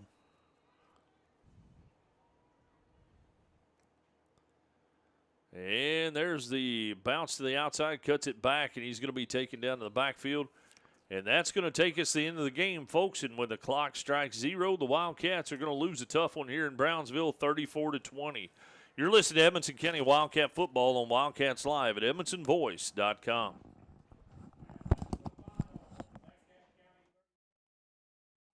CB Food Store is proud to be your locally owned hometown grocery. We feature our very own in-house butcher, fresh fruits and vegetables, a fantastic deli with grab-and-go meals and homemade desserts, and if we don't have what you need, just let us know and we'll do our best to get it. We're also happy to carry your groceries out for you. Open Monday through Saturday, 7 a.m. to 7 p.m. and on Sunday, 10 a.m. to 6 p.m. Call 597-2035 and like us on Facebook. CB Food Store. Proud to be your locally owned hometown grocery store. Patton Funeral Home is a family-operated business that has proudly served Edmondson, Barron, and the surrounding counties since 1969. In our close-knit community, we consider those we serve our neighbors, family, and friends. We're committed to providing affordable excellence to all that place their trust in us. Patton Funeral Home, serving you in 3 locations: Brownsville, Park City, and now Cave City. Visit PattonFuneralHome.com, continuing a heritage of caring. Alfred's Pharmacy brings you the latest technology with decades of experience right here in Edmonson County. Locally owned and operated, Alfred's provides fast, friendly service with the care that you deserve. Whether you need personalized help, a vaccine, or just a simple refill, call 270-597-1044 or visit alfredsrx.com for more. Save time, save money, it's that simple at Alfred's Pharmacy. Store post-game show. And tonight's post-game stats are brought to you by Jones & Greenville Tax Service. For a look at tonight's stats, we'll hear from Granville Meredith. So it looked like I've got it down with 261 yards rushing. That was led by Mills with 221. Didn't get much going in the passing game. I still got us with like 33, led by DeWeese with 16. We had 4 penalties for 35 yards, looks like. And we ended up with, I believe, 10 Lake Forest recruiting first downs. Hey, great. Other than that, that led to a 34-20 loss in the column. And that's going to be a tough game. You know, Granville, you just look back, and I'm sure Coach is going to be second-guessing himself over the 2-point conversion. But, again, we feel like it was the right call. And, the former head coach of the Wildcats, Nathan Smith, he tends to agree with us. So I don't fault him a bit for that. That's something that you're trying to do to get the momentum back on your side and put a little pressure on the other team. Plenty of time left in the game. We just gave up a big play with an interception for 61 yards. Actually, it's 61 yards from the line of scrimmage. It was probably a lot farther than that. It was about 74, but yeah. I wasn't going to correct you. We just we go from line of scrimmage here as far as I'm concerned. So, but we're going to take another quick break, and when we come back, we'll try to see if Coach Zach Vincent is going to come up for Coach's comments. If not, we'll say our adios and wrap up for tonight. You're listening to Edmonson County Wildcat Football on Wildcats Live at edmonsonvoice.com. Wildcats Live on the Edmonson Voice is presented by Alfred's Pharmacy and Drive-Thru, located in the Main Street Center in Brownsville. Alfred's Pharmacy provides super fast service, whether it's in the drive-thru, inside their retail location, curbside service, or even free delivery. Call 270-597-1044 to find out how they can save you time and money. Save time, save money, it's that simple at Alfred's Pharmacy. New things are happening with the Edmonson County Chamber of Commerce. With new leadership and new vision, your chamber is working hard to strengthen the business community in Edmonson County. Whether it's bringing you the annual Big Brownsville Bash, joining you for a ribbon cutting, or answering a simple question, our resources are here for you. To find out how your business can join for as little as $75 a year, call 270-597-4715 or visit edmonsonchamber.com.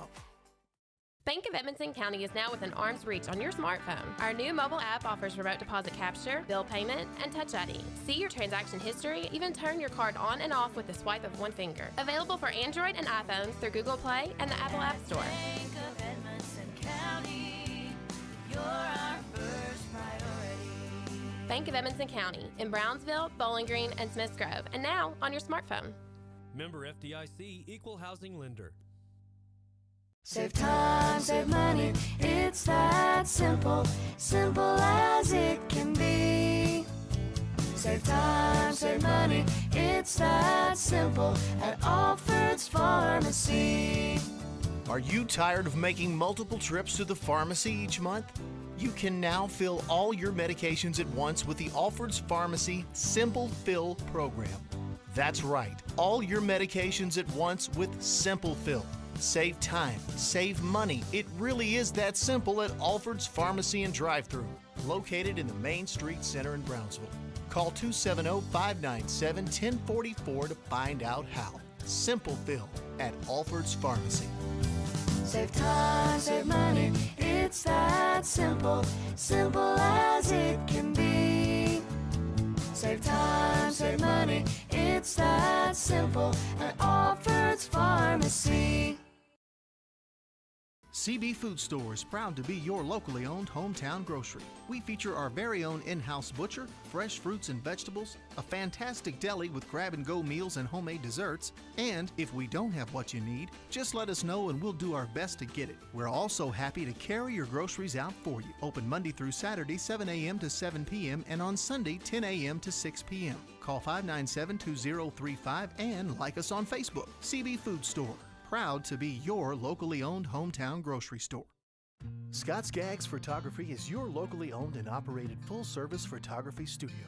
Whether it's weddings, babies, families, senior pics, or sports, Scott Skaggs Photo can handle it all. They also give back to our local schools, sports team, and community. Did you know they can also restore old photos? They can have your old and vintage pictures looking new again. Visit ScottSkaggsPhoto.com or call 270-792-2598 today. Alfred's Pharmacy brings you the latest technology with decades of experience right here in Edmonson County. Locally owned and operated, Alfred's provides fast, friendly service with the care that you deserve. Whether you need personalized help, a vaccine, or just a simple refill, call 270-597-1044 or visit alfredsrx.com for more. Save time, save money, it's that simple at Alfred's Pharmacy. A-Plus Family Healthcare provides personalized primary, behavioral, and pediatric care, all right here in Edmonson County. From newborns to golden years, our team provides comprehensive care tailored for your individual needs. Visit us in Brownsville in the Main Street Center and call 270-975-4050 for an appointment today and visit aplushealth.org. A-Plus Family Healthcare. Care is what we do. Welcome back to Wildcats Live. It's now time for the coaches' comments here on the CB Food Store, sponsored by Sailors Golf Carts in Smiths Grove. Joining us now is Edmonson County Wildcat head football coach Zach Vincent. Coach, welcome to the booth. Glad to be back, guys. Coach, just a couple of questions. Me and Scott was trying to figure out about the extra point down here. There's a penalty on us. They declined it. Yeah. And they got to kick again. Yeah. If you decline a penalty, I thought you had to take the result of the play. What happened was we was lined up in the neutral zone. So that's actually blown dead before the play can actually go on. Kind of like the same thing that happened to us last week. Gotcha. Okay. All right. Number 2. Mm-hmm. Did you learn anything new tonight? We play physical still. Yes, we did. I thought we was in better shape. We didn't have no guys taking knees, so I was glad to see that. That's basically the big thing. I mean, I'm glad to see it. Like I told the kids just literally a while ago. Believe in the system. We're getting there. And as Coach Mills said, we're this close. We're this close to being a different team. One final thought. Mm-hmm. If we hadn't had the weather delay, we had Mo on our side. We had the weather delay. They make a big play, get a first down, and here we go. Yeah. I know hindsight's 20/20, but if the Lightning hadn't happened, would it have been a different outcome? I think it was. I do too. I think we're in better shape. I mean, our kids run hard. Most people know and saw on Facebook, our kids were up at 5 o'clock Wednesday morning working hard. And I think I only had 4 kids miss. So there's kids that had their parents drag them out And, I mean, that just tells you what we got here. We got parents that support us, kids that want to play, kids that want to work hard. And they work hard every single day. And we've gotten to where we don't even take Thursdays off. Most people go helmets and walk through. We're in shells. We're thudding up a little bit. We're conditioning still because that's the mentality we got. We want to be tough. We want to be in shape. And you're just going to have to outplay us. Right. Well, I know I'm speaking for Scott here, but we love these kids. We love their play. Couple of plays can turn a football game around, and that's what happened tonight. Yes. And we come out on the losing end. Oh, yes. Any final thoughts you got, Coach? Just, guys, keep supporting my guys. They're working hard. They're loving it. They're starting. They're still believing. When we get that win, I think you're going to see a thing change. We got Muhlenberg next week. I think it's a great matchup for us as far as physicality. They're a big, heavy run team if I look at the stats right from last week. So I think it's going to be a showdown who's the toughest, and I think we're tougher than them, honestly. I think we're in better shape. I think this is our guys' game, hopefully. So. And, Coach, just so you know, we talked prior to you getting up here, tonight's Player of the Game is brought to you by Walden's Barbecue. And tonight's Walden's Barbecue Player of the Game is, of course, Michael Mills with a huge night on the ground for the Wildcats. Yeah. I had him with 221. There may be more and stuff, but I had him the last couple of plays that we had in there. He went over 200, and he got 15 there at the end. So, solid. Yeah, solid. And, I mean, things you don't see. If you looked last week, he's playing special teams and everything. And we looked at him today, he's like, listen, that second half, he's like, we're pulling you from defense. You got to stay in shape. You can't cramp. It's hot. It's humid. And we're wearing them out. And we want to, like we was doing a while ago, we was just pounding it down their throat. And he's like, whatever it takes to win, Coach. I know I want to play, but whatever it takes to win, and that's big. And that's what we're seeing with this program. It's a first in a long time. So, and as a coach. And he's not your main quarterback. So No. some people watch this ball game like, hey, he threw an interception. Yeah. He's not your quarterback. No, that's you know just a what I'm little saying? scheme. Trying to make a play. Trying to make a play. Right. It's right there with 30 another half seconds. a step. Another Yes. half a step, and it'd been a different outcome. I mean, they sucked in for a minute and they dropped back fast enough. And again, if like I said, if we don't have a storm delay, I mean, I hope it's a different turn of events because, like I said, I have faith in my guys. Absolutely. Well, Coach, we appreciate you coming in, and thanks so much for spending some time with me and Granville here and talking about your comments. And we do want to remind everybody tonight's coach's comments are brought to you by Sailor's Golf Carts in Smiths Grove. And that's going to wrap us up, guys. So with it, a tough loss tonight here at Brownsville, 34-20 against the Metcalfe County Hornets. Next week, we'll be in Muhlenberg County to visit the Mustangs of Muhlenberg County in Greenville. Game time, 7 o'clock. Good night, Wildcat fans. For Granville Meredith and Coach Vincent, I'm Scott Lindsay, and this has been another Edmondson Voice production of Wildcats Live, presented by Alfred's Pharmacy, only on EdmondsonVoice.com. You're listening to Wildcats Live on Edmonson County's #1 source for local news and information, EdmondsonVoice.com.